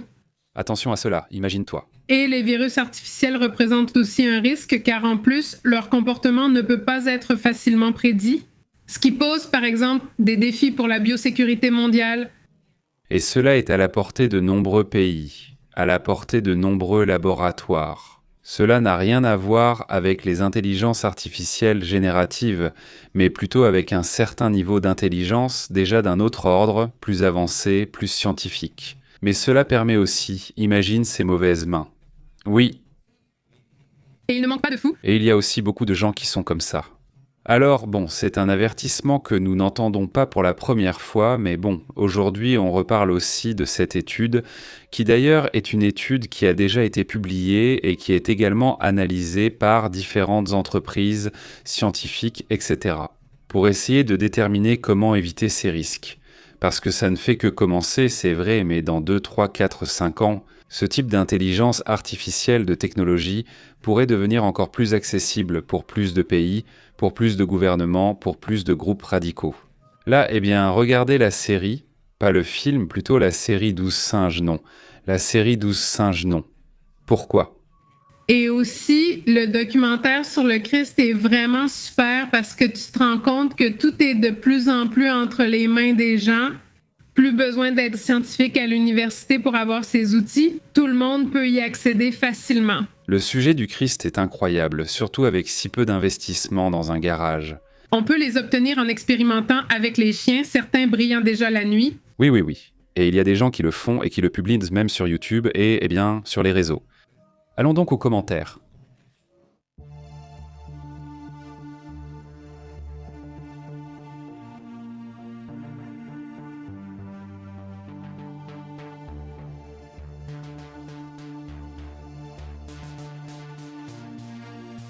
Des infos sur la situation au Venezuela, comment ça évolue.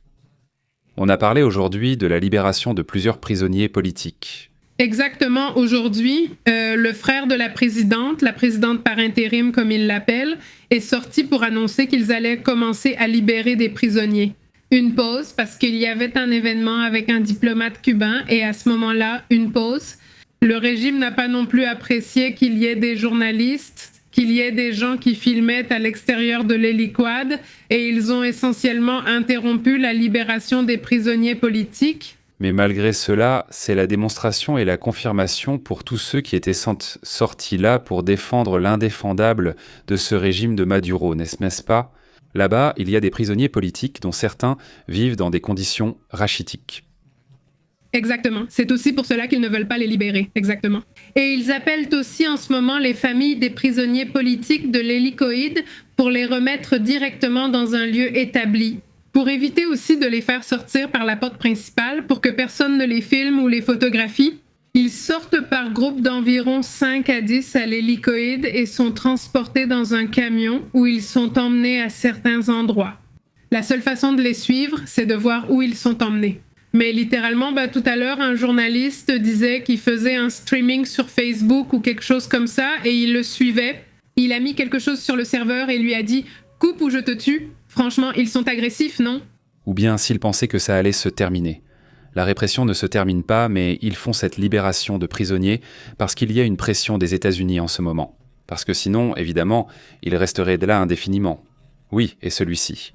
Mais bon, espérons qu'il soit effectivement libéré, comme cela a été promis, mais j'insiste, la répression est toujours là. Elle continue. Malheureusement, ce que l'on nous rapporte du Venezuela est très dur. Les gens nous ont envoyé des rapports précisément sur cette situation, ils nous ont expliqué comment.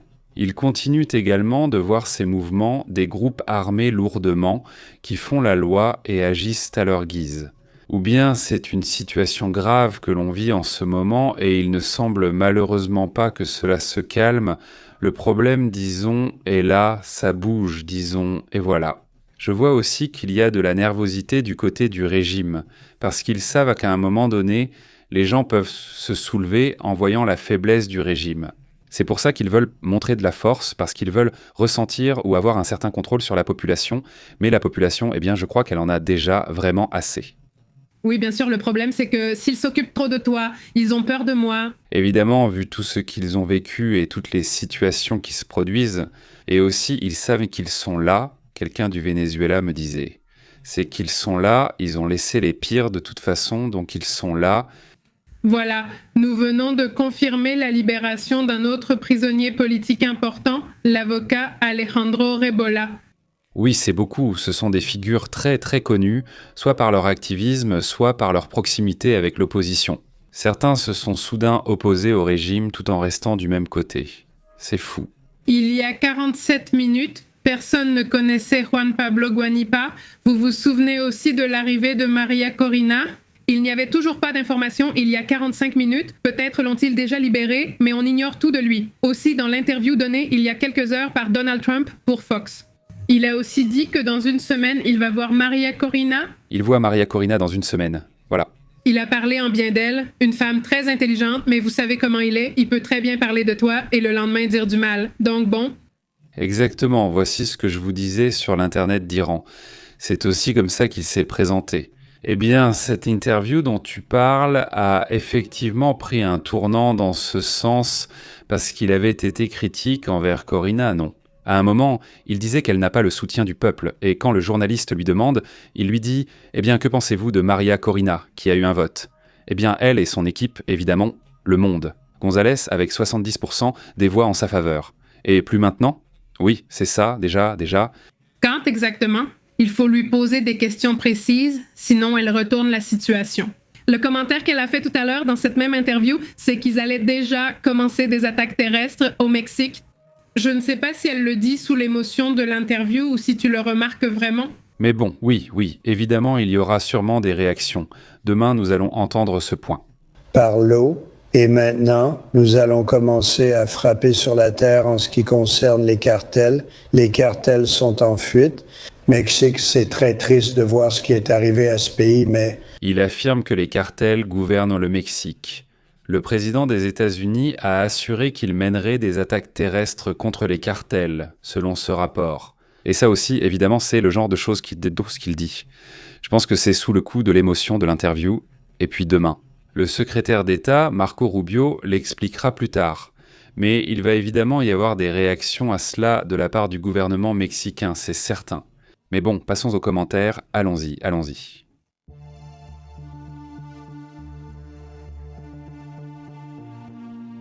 Salutations à toute la communauté et à Marcos, comment vas-tu? Comment vas-tu? Un grand salut à Baldo, comment vas-tu? Très bien, Benoît, quoi de neuf? Comment vas-tu? Très bien. Aussi à Benoît, salutations. Quoi de neuf? Édouard, comment vas-tu?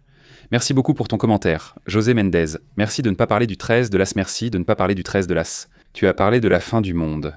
Ça me fait peur et me donne envie de tout vendre, mais il ne faut jamais avoir peur. José Mendez, salutations.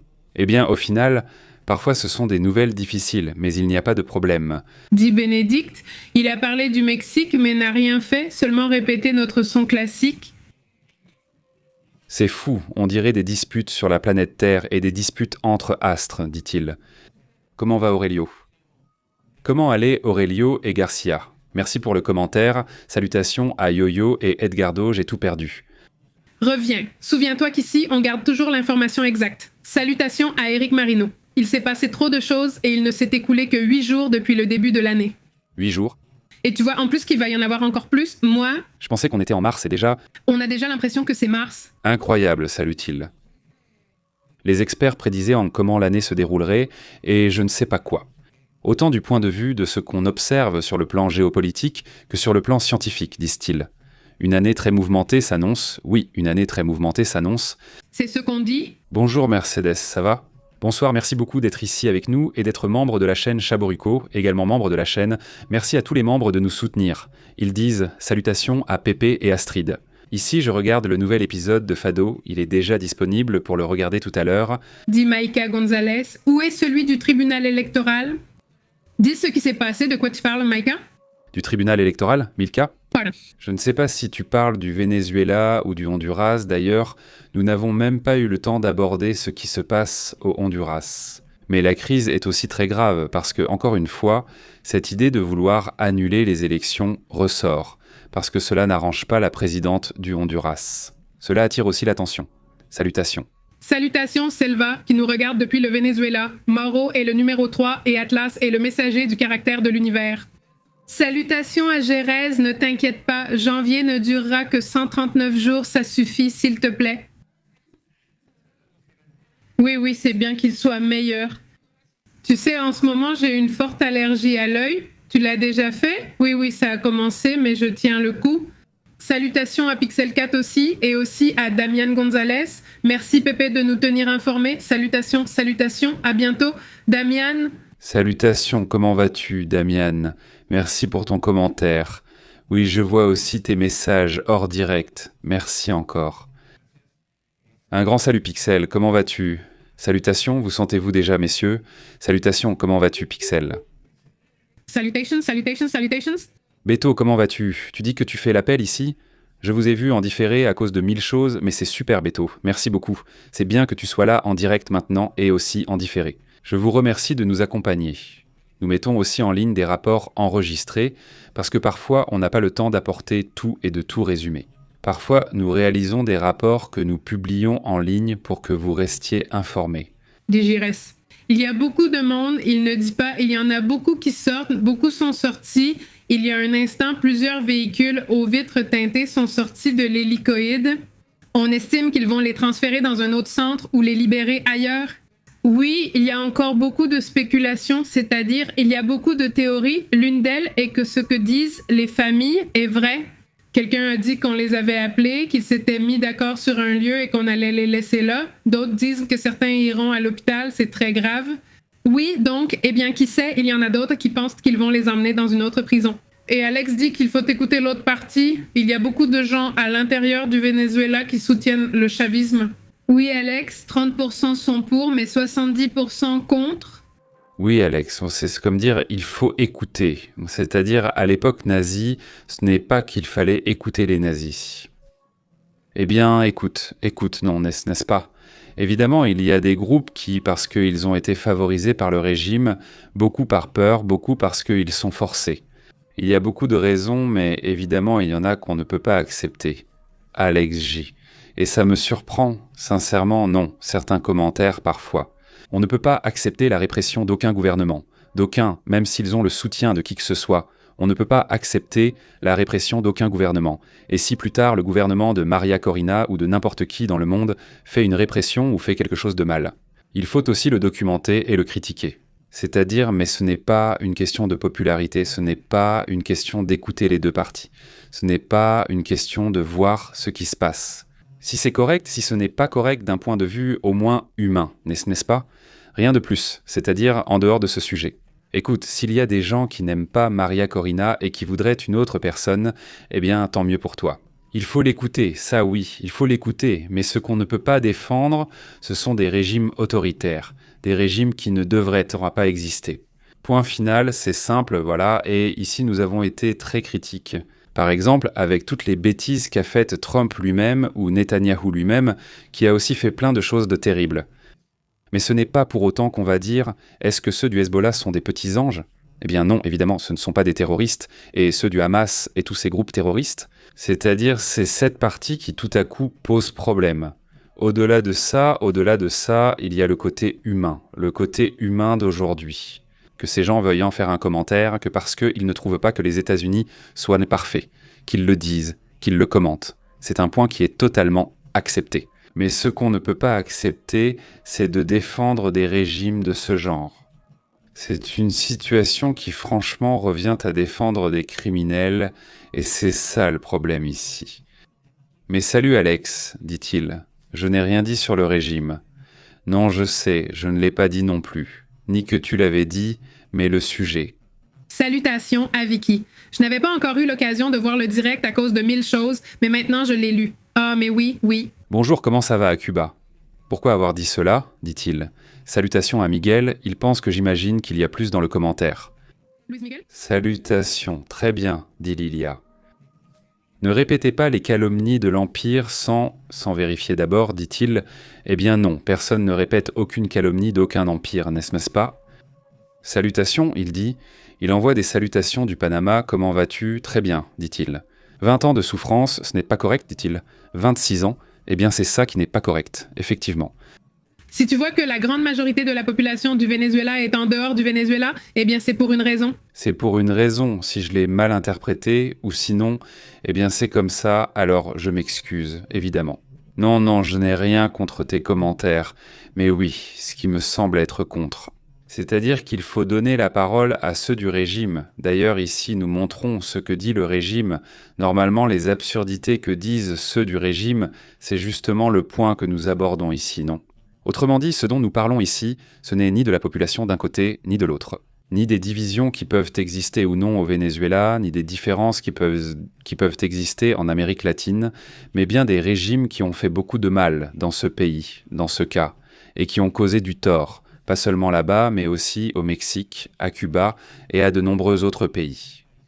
Eh bien, c'est aussi à travers ces leaderships, disons populaires ou apparemment populaires, qu'ils font et défont, n'est-ce pas ? C'est là la partie critique, tout comme il faut aussi critiquer n'importe quel gouvernement, qu'il soit démocratique ou non, il faut faire la critique, et c'est justement cette partie que je ressens qu'on vit en ce moment. À un moment sur les réseaux, un moment où, en gros, tu dois te concentrer à être le propagandiste de l'un ou le propagandiste de l'autre. Et je refuse ça pour des vues. Tu vois, les chaînes font presque n'importe quoi, et dans ce sens-là, ça me surprend. Regardez et vérifiez par vous-même, et là vous verrez la chaîne qui ne fait que de la propagande en faveur de tel ou tel sujet. Ils applaudissent tout ce que fait Tania ou Trump, ou bien ils critiquent tout ce qu'ils font, et c'est tout. Tout était mal ou tout était bien, mais il n'y a pas cette analyse, ce débat qu'il faut avoir. Au-delà de savoir si tout va bien, si tout va mal, nous devons être critiques envers tout, et reconnaître ce qui est bien. Même si c'est le personnage le plus étrange, il faut aussi en parler. Le commentaire sur la population au Mexique. Les immigrés dans le monde entier représentent entre 8 et 10%, mais ils sont répartis dans le monde entier. Si l'on regarde ceux qui sont aux États-Unis, évidemment, c'est un pourcentage beaucoup plus faible. Mais bien sûr, le principal endroit où vont les Mexicains, c'est les États-Unis. Ils y allaient, mais maintenant beaucoup reviennent. Ça fait longtemps que non. 25%. Oui, non. Qui disait que 25% c'est celui du Mexique. Il se trouve aux États-Unis? Oui, non, attends, non, oui, non. Si c'est un pourcentage important, non. Évidemment, lui, à 10. Et combien d'entre eux y sont? Certains ont un meilleur travail, comme Fernando en Suisse ou ceux au Japon et en Australie. Beaucoup d'entre eux sont aussi là-bas pour des raisons professionnelles, pas parce qu'on les emmène déjà dans d'autres pays. Ils n'étudient pas non plus, ils ne travaillent pas, peu importe. Mais oui, mais ici, ils vont dans des discussions. Je n'ai pas compris parce que j'ai dit qu'au Venezuela, la majorité de la population est déjà partie ou cherche à partir. Personnages, une quantité impressionnante. Et, eh bien, je veux dire, ce ne sont plus des crises migratoires. Je dirais que ce sont des exodes. Oui, ce sont des exodes. Ce sont déjà des exodes. C'est quand tu as une telle quantité. C'est comme ce qui s'est passé, c'est arrivé avec la Pologne et avec d'autres pays. Ils ont eu un exode et ensuite ils ont eu le contraire. Ils ont eu le retour des gens. Pourquoi ? Eh bien, parce que les choses s'améliorent, espérons qu'elles s'améliorent suffisamment au Venezuela pour que les gens se disent « Eh bien, je peux déjà retourner dans mon pays ». Parce qu'il lui manque aussi, n'est-ce pas ? C'est-à-dire, ça aussi c'est clair pour moi, non ? Les gens ont la nostalgie de leur pays, non ? C'est clair, oui, à un moment. De toute façon, au Mexique, c'est-à-dire, ici tu le vois, il y a beaucoup de gens, eh bien, au revoir, bon, nous sommes de la frontière, et à la frontière ça arrive, c'est-à-dire à la frontière. Celui qui possède la double nationalité, comme de nombreuses personnes, est à la fois américain et mexicain. C'est-à-dire, il a déjà les papiers, disons, mais il vit au Mexique, n'est-ce pas ? Et il est arrivé à un ami que lui, il n'a pas la citoyenneté, mais il a la carte verte, non. Il avait la carte verte et il travaillait ici au Mexique. Il est resté comme ça longtemps. Il travaillait ici car il disait « on me paie plus au Mexique qu'aux États-Unis ». Plus tard, il a trouvé un emploi mieux payé aux États-Unis, mais il est resté ainsi. Il est ingénieur. Et un jour, il traversait le pont. Il traversait le pont avec des plaques mexicaines, et tu ne peux pas traverser avec des plaques mexicaines si tu as la carte verte. Là-bas, il y a un souci, je ne sais pas comment ça marche. Mais il a dû être honnête, d'accord ? Il lui a dit « Pourquoi tu viens ? » « Parce que je viens du Mexique, en ce moment je suis là-bas, pourquoi ? » « Eh bien, parce qu'on me paie mieux. » Il est resté un peu sans voix, surpris. Mais cela arrive, non ? Je veux dire, cela fait partie des nombreuses réalités. Je veux dire que la question migratoire et celle de la sécurité ne sont pas noires ou blanches. Il existe de nombreuses réalités sur ce sujet. J'ai l'impression que c'est le moment qu'on a vu, surtout chez Reds et généralement chez les gens. C'est comme des obsessions, non ? Dans le gouvernement dit que soit tout va mal, soit tout va bien, sans juste milieu. C'est comme si c'était difficile d'évoluer ainsi. Oui, dit Martin Pepe, la Société des Nations a perdu sa valeur comme l'Organisation des Nations Unies avant et la Seconde Guerre mondiale a commencé. Oui, si les États-Unis quittent l'Organisation des Nations Unies, on revient à la loi de la jungle et à la Troisième Guerre mondiale. Salutations, Martin. Salutations, Martin. Écoute ce que tu dis, c'est vraiment intéressant. Beaucoup de pays, au moins, ont perdu la capacité de dialoguer à travers l'Organisation des Nations Unies. L'Organisation des Nations Unies a aussi reçu un pouvoir intermédiaire, celui de communiquer. Mais elle n'a pas d'autre pouvoir non plus, c'est-à-dire, qu'a-t-elle d'autre comme pouvoir dans ce sens ? Eh bien, rien. C'est-à-dire, aujourd'hui, les États-Unis se retirent de 33 agences de l'Organisation des Nations Unies et aussi d'environ 30 ou 28 autres agences internationales. Oui, les droits de l'homme. Pourquoi ? Eh bien, parce que quand on a un personnage comme Trump, eh bien, il veut simplement faire ce qu'il veut. Il ne veut pas être remis en question dans les actions qu'il va entreprendre, parce qu'après, une organisation vient lui dire « Eh bien, ça attire beaucoup mon attention ». Et ça, ce n'est pas à cause de Trump, c'est un point à part. C'est-à-dire, ça vient d'autres pays, ils ne sont pas membres de le Fonds des Nations Unies pour l'enfance, par exemple. Pourquoi ne sont-ils pas à le Fonds des Nations Unies pour l'enfance ? Parce que, imagine, c'est le droit des enfants. Soit à le Fonds des Nations Unies pour l'enfance, on observe alors la violence contre les enfants, par exemple, et ils collectent ces données. Écoute, regarde, dans cet état, disons ici, au Yucatan, par exemple, à Quintana Roo. Je le dis parce que j'ai eu l'occasion d'assister une fois à une réunion, à une conférence de presse, où cela a été abordé. De là, je devais enregistrer ce... comment s'appelle-t-il ? Banderas, alors. Mais je devais d'abord aller à cette réunion parce qu'ensuite on allait justement enregistrer une publicité pour l'UNICEF, où l'UNICEF nous avait engagés pour enregistrer cette publicité avec cet acteur espagnol. Et dans tout ça, eux disaient « Toutes les données, ne regardez pas à Quintana Roo ». Eh bien, les parents ont frappé les enfants, disons-le comme ça, et ça c'est de la violence, ce ne sont pas eux qui frappent. Alors, ce qu'on fait, c'est un travail d'éducation avec les parents où on leur apporte certaines données, on leur dit « Regarde, il a été démontré que psychologiquement, il existe plusieurs façons de réprimander un enfant quand il se comporte mal. Et ils comprennent mieux qu'avec des coups. N'est-ce pas ? Une explication très basique, très simple, mais voilà l'explication, c'est ce genre de choses que fait l'UNICEF. Ils cherchèrent à savoir si la violence envers les enfants avait baissé ou non, etc. N'est-ce pas ? Et parce qu'ils avaient aussi des cas très graves, où il y avait des parents qui étaient allés trop loin et qui, eh bien, avaient ôté la vie à leurs enfants. N'est-ce pas ? C'est-à-dire, ils avaient aussi des cas comme ça, d'exagération de la violence ? Non. Et ça arrive, n'est-ce pas ? Ça arrive dans ce genre de situation. Aux États-Unis aussi, ça arrive, et aux États-Unis, ça va au-delà de la fessée. Parfois, il y a des parents qui vont trop loin. Oui, et ce sujet ne veut pas être remis en question aux États-Unis, c'est-à-dire, on ne veut pas reconnaître que « ah, ça arrive », cette situation. Ils refusent de rendre cette situation visible à l'international par honte ou autre motif. Et ils ne font pas partie de le Fonds des Nations Unies pour l'enfance. Celle-ci attire l'attention.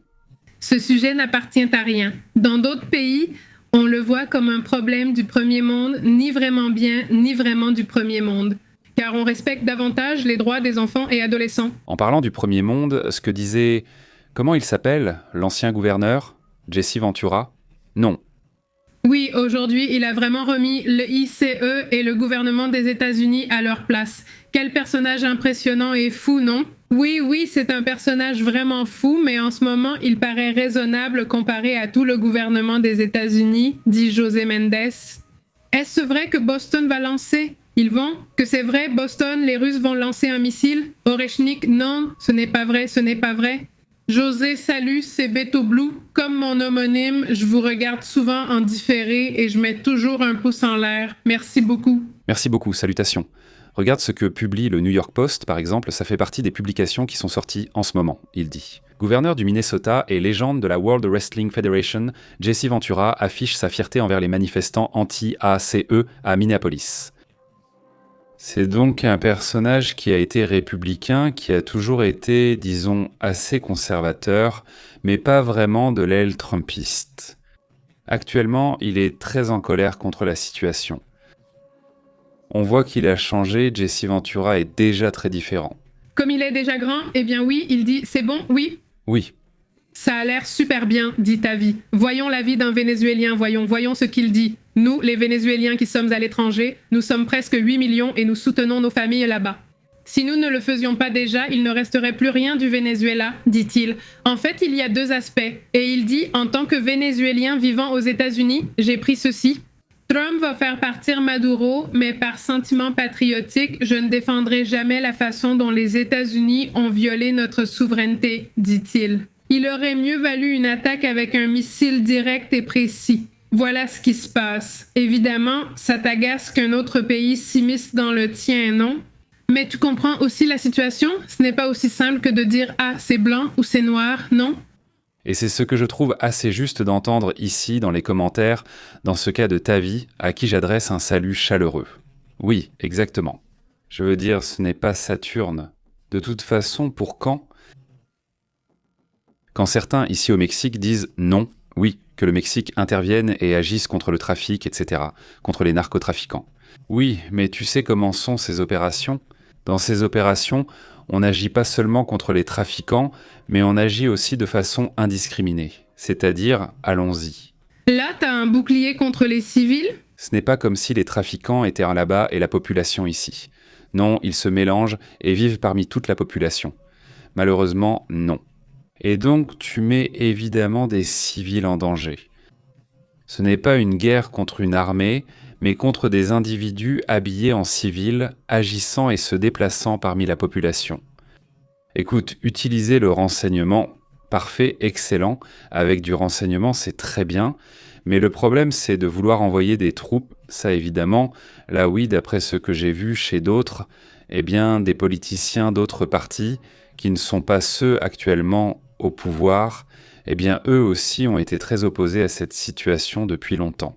Tu ne dis pas « nous gérons et contrôlons la situation ». Oui, ça n'a peut-être pas été fait correctement, parce qu'en vérité, le gouvernement est très infiltré, ça arrive, c'est une réalité, il y a une infiltration du gouvernement depuis longtemps.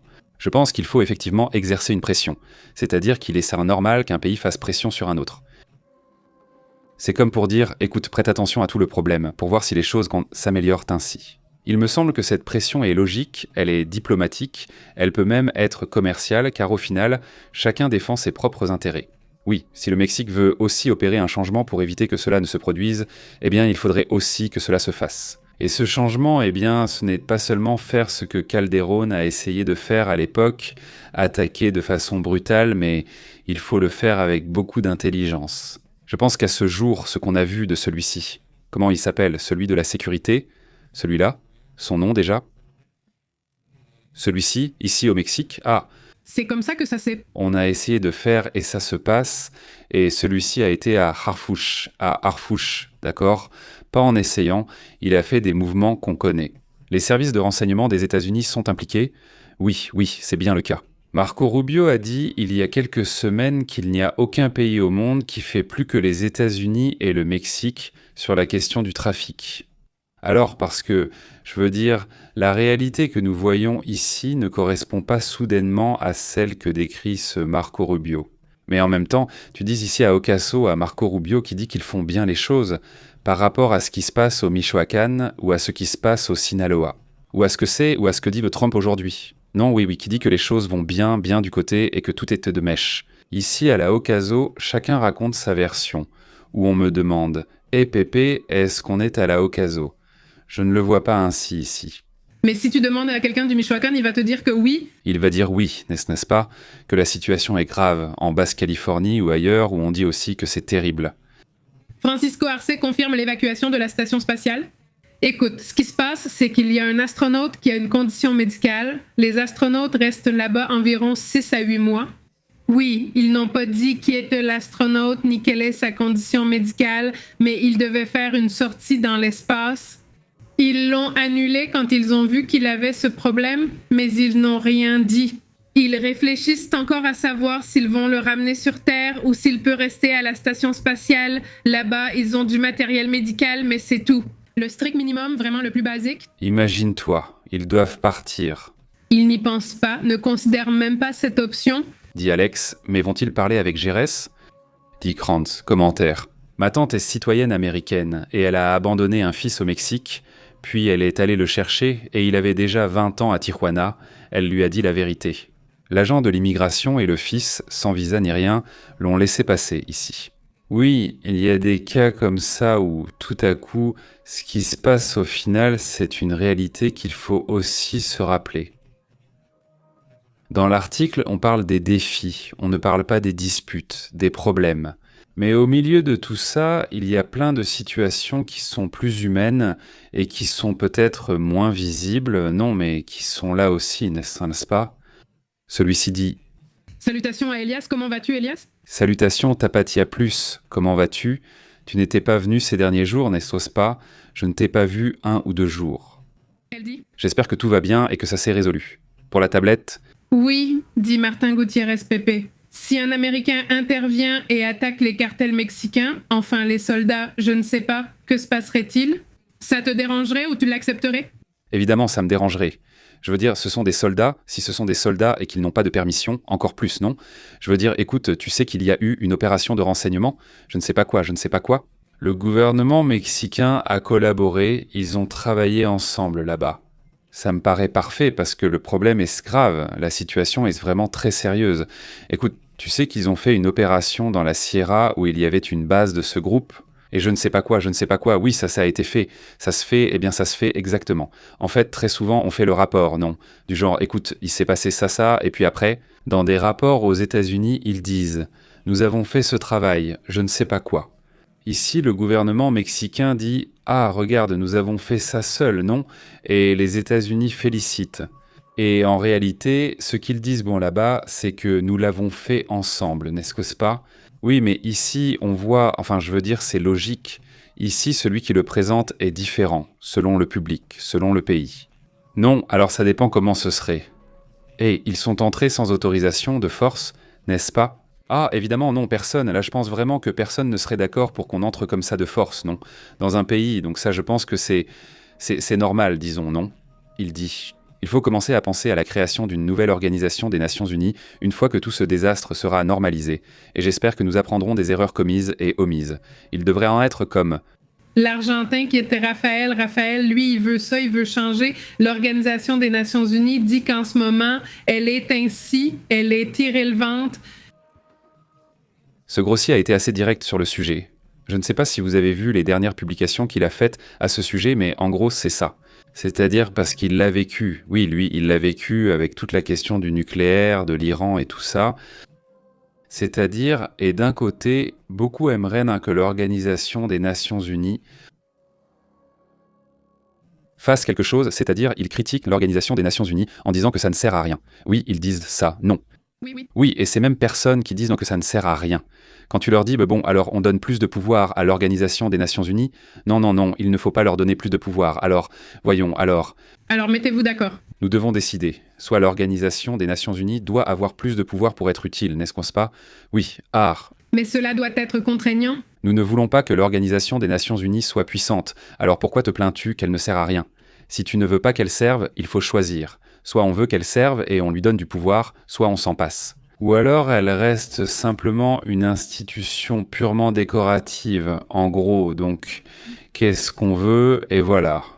Voilà le débat. Salutations à Loquitor, Pantherita Sismica, Rotera Bueno Naido toujours présent et Brezeka Digires. Il y a des gens très bien à la migration, dit-elle. J'ai un oncle marié à une tante et il a travaillé pendant de nombreuses années à la frontière. Il a aidé énormément de gens. Et c'est un Américain amoureux des Latinos et des migrants. Oui, donc il y a vraiment beaucoup d'Américains qui adorent les Latinos. Salut, Gires. Oui, totalement. Dit Maria Cruz. Et c'est vrai qu'en ce moment, Trump a ordonné la saisie de 4 navires russes. Papa Trump s'est-il fâché contre l'Orechnik d'aujourd'hui, en ce moment ? Dit Charlie Fetté. Quel commentaire intéressant. Avec ou sans permission, combattre les narcos est 100% légal, légitime. Les narcos ne te préviennent pas. Alors tu demandes à un gouvernement de se comporter comme les narcos, c'est ce que tu demandes. Parce que si tu me dis avec cette justification « Ah, c'est qu'eux ne demandent pas la permission », alors le gouvernement non plus ne demande pas la permission, ou les gouvernements demandent la permission, et qu'ils fassent ce qu'ils veulent, non. Enfin, Pour l'institution, le gouvernement doit avoir le souci institutionnel, et si ce n'est pas fait, alors celui qui gouverne est un criminel, n'est-ce pas? Oui, parce que si tu justifies, tu sais que je suis le bon, non? Je ne respecte pas les lois car je suis le bon. Plus tard, ils feront ce qu'ils veulent de toi et ne diront pas « Oh, il lui est arrivé ça ». Non, c'était un narco, tu te dis « Ah, mince ». Et quelles sont les preuves? Non, eh bien, qui sait, n'est-ce pas? Enfin, c'est ça, tout doit être peut-être. C'est plus lent comme ça, mais c'est institutionnel, parce que sinon, on commet des abus sous prétexte de vouloir rendre les choses plus sûres. Renverse qui tu veux et il n'y a pas de problème. Alors, tu deviens le criminel, tu deviens le méchant de l'histoire, pour ainsi dire. Non, donc c'est ça le point. On veut soudain des solutions rapides, mais cela implique de sacrifier liberté et sécurité. Alors, pourquoi le faire? Pourquoi changer si je dois tout sacrifier? Non, que ceux chargés de punir les criminels s'en occupent. Oui, absolument, sous les lois. Aujourd'hui, il y a des lois qui sont très favorables à ces groupes. Changeons les lois. Non, non. Quel est le problème, n'est-ce pas? C'est-à-dire, il faut faire les choses. Qu'est-ce qu'il faut faire légalement pour résoudre les problèmes, n'est-ce pas? C'est ça le point? Et oui, il faut être ferme. Alors il faut être ferme dans le cadre de la loi, n'est-ce pas? Parce que sinon, celui qui accepte que la loi soit enfreinte, alors en gros, tu permets que le gouvernement devienne criminel. Et donc le problème sera encore plus grave. Parce que soudainement, comme on a accepté qu'on pouvait enfreindre la loi, eh bien voilà, tout le reste aussi, n'est-ce pas? Et au point où peut-être tu as la chance d'avoir un gouvernement qui réussit un grand changement, tu dis « Waouh, laisse-moi l'applaudir, c'est excellent, parfait ». Et puis arrive un autre gouvernement qui était super populaire mais très corrompu. Au fond, les gens votent pour lui et une fois qu'il est en place, il dit « Regarde, on m'a tout laissé facile, parce qu'on permet déjà qu'on enfreigne la loi, alors laisse-moi faire ce que je veux, n'est-ce pas ?» Il faut penser au gouvernement actuel et au futur gouvernement. Qu'il y ait toujours soin de contrôler, parce que sinon le problème est grave. C'est-à-dire au moment où tu as un autocrate, que tu permets à ces autocrates de fonctionner. Tôt ou tard, ça finit mal, n'est-ce pas? C'est ce que l'histoire nous a appris. Si tu laisses le gouvernement avoir trop de pouvoir, tôt ou tard, les choses tournent mal. Et ça, c'est quelque chose qui se répète sans cesse. Non, Mario Cruz, non, non. Trump n'a ordonné la saisie d'aucun des navires. Non, non, ce n'est pas vrai. Quant à López Obrador, il n'a même pas encore réagi à ce sujet. Et pour ce qui est des bases américaines au Mexique, non, il n'y en a pas. Salutations aussi à Aurelio Di Tadasso. Si les États-Unis veulent lutter contre le narcotrafic, qu'ils le fassent. S'ils combattaient vraiment le blanchiment d'argent, ils porteraient un coup dur au crime organisé. Mais bon, ça ne les arrange pas, oui, qu'ils contrôlent ça, et puis la consommation sera toujours là. Tu contrôles la consommation, tu contrôles les armes, et regarde, le problème se termine en peu de temps. Mais ils contrôlent, c'est-à-dire, ils contrôlent la consommation, ils contrôlent.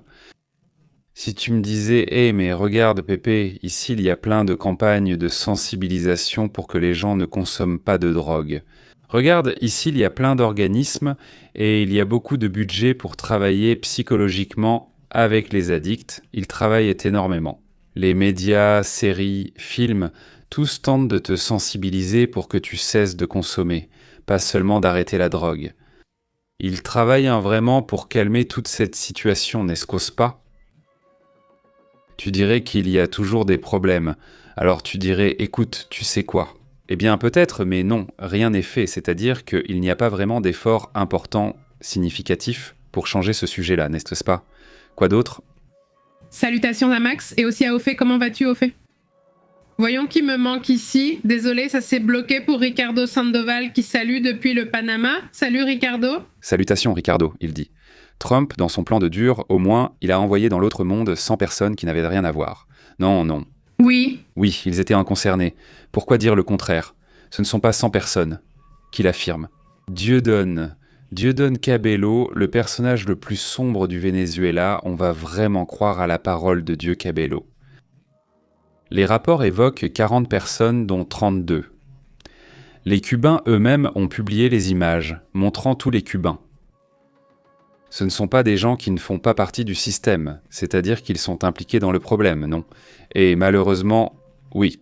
D'un coup, je m'attendais à ce qu'il y ait des situations plus graves. En vérité, il n'y a pas eu d'attaque, c'est-à-dire qu'ils n'ont pas tiré donc tous les missiles que possédait le Venezuela. Où sont-ils? Ils n'ont pas été lancés. Ils n'ont pas été lancés, n'est-ce pas? Non? Mais attention, ils ne les ont pas lancés parce qu'ils ne voulaient pas les lancer. Parce qu'il y avait un accord, oui, c'est-à-dire qu'il y avait un accord pour livrer ce personnage, non? Donc il n'y a même pas eu un seul hélicoptère abattu. Après des mois de préparation, ils disposaient de missiles de différents types. Tu te dis qu'il y a un excellent reportage de Newsweek sur ce sujet, expliquant pourquoi aucun missile n'a été lancé depuis le Venezuela. C'est très étrange. Ou bien est-ce un accord? Un salut à Tracy qui nous regarde depuis le Costa Rica et à Ernesto ensuite qui nous regarde depuis Porto Rico. Et Charlie, comment ça va? Très bien, bon, eh bien allons-y parce qu'il est déjà un peu tard, il est presque 11h30. Alex, J, OFE, Gires, Martin, Fernanda Navarro. Un grand bonjour à toute la communauté, à l'Organisation internationale de normalisation, un grand salut, Ricardo Bueno, à toute la communauté, il y a beaucoup de sujets à discuter. Francisco Ars, très bien. Bien, salut à toi. Austin Boston, comment vas-tu? Merci à Arendt, Mock et la communauté. Prenez soin de vous et passez une excellente soirée Arendt. Nous sommes ici avec toutes les infos, nous interrompons votre programme. Merci de vous connecter à la vérité. C'est Pépé en direct.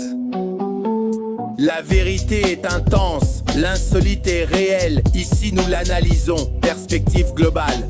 Ne reste pas à l'écart, connecte-toi à la chaîne Pépé en direct en contrôlant le signal Pépé et Astrid qui dit la vérité. Journalisme brut, ici on respecte. Active l'alerte, ne perds pas la trace jusqu'à la prochaine fois. Oui monsieur, on fait l'appel. Abonne-toi.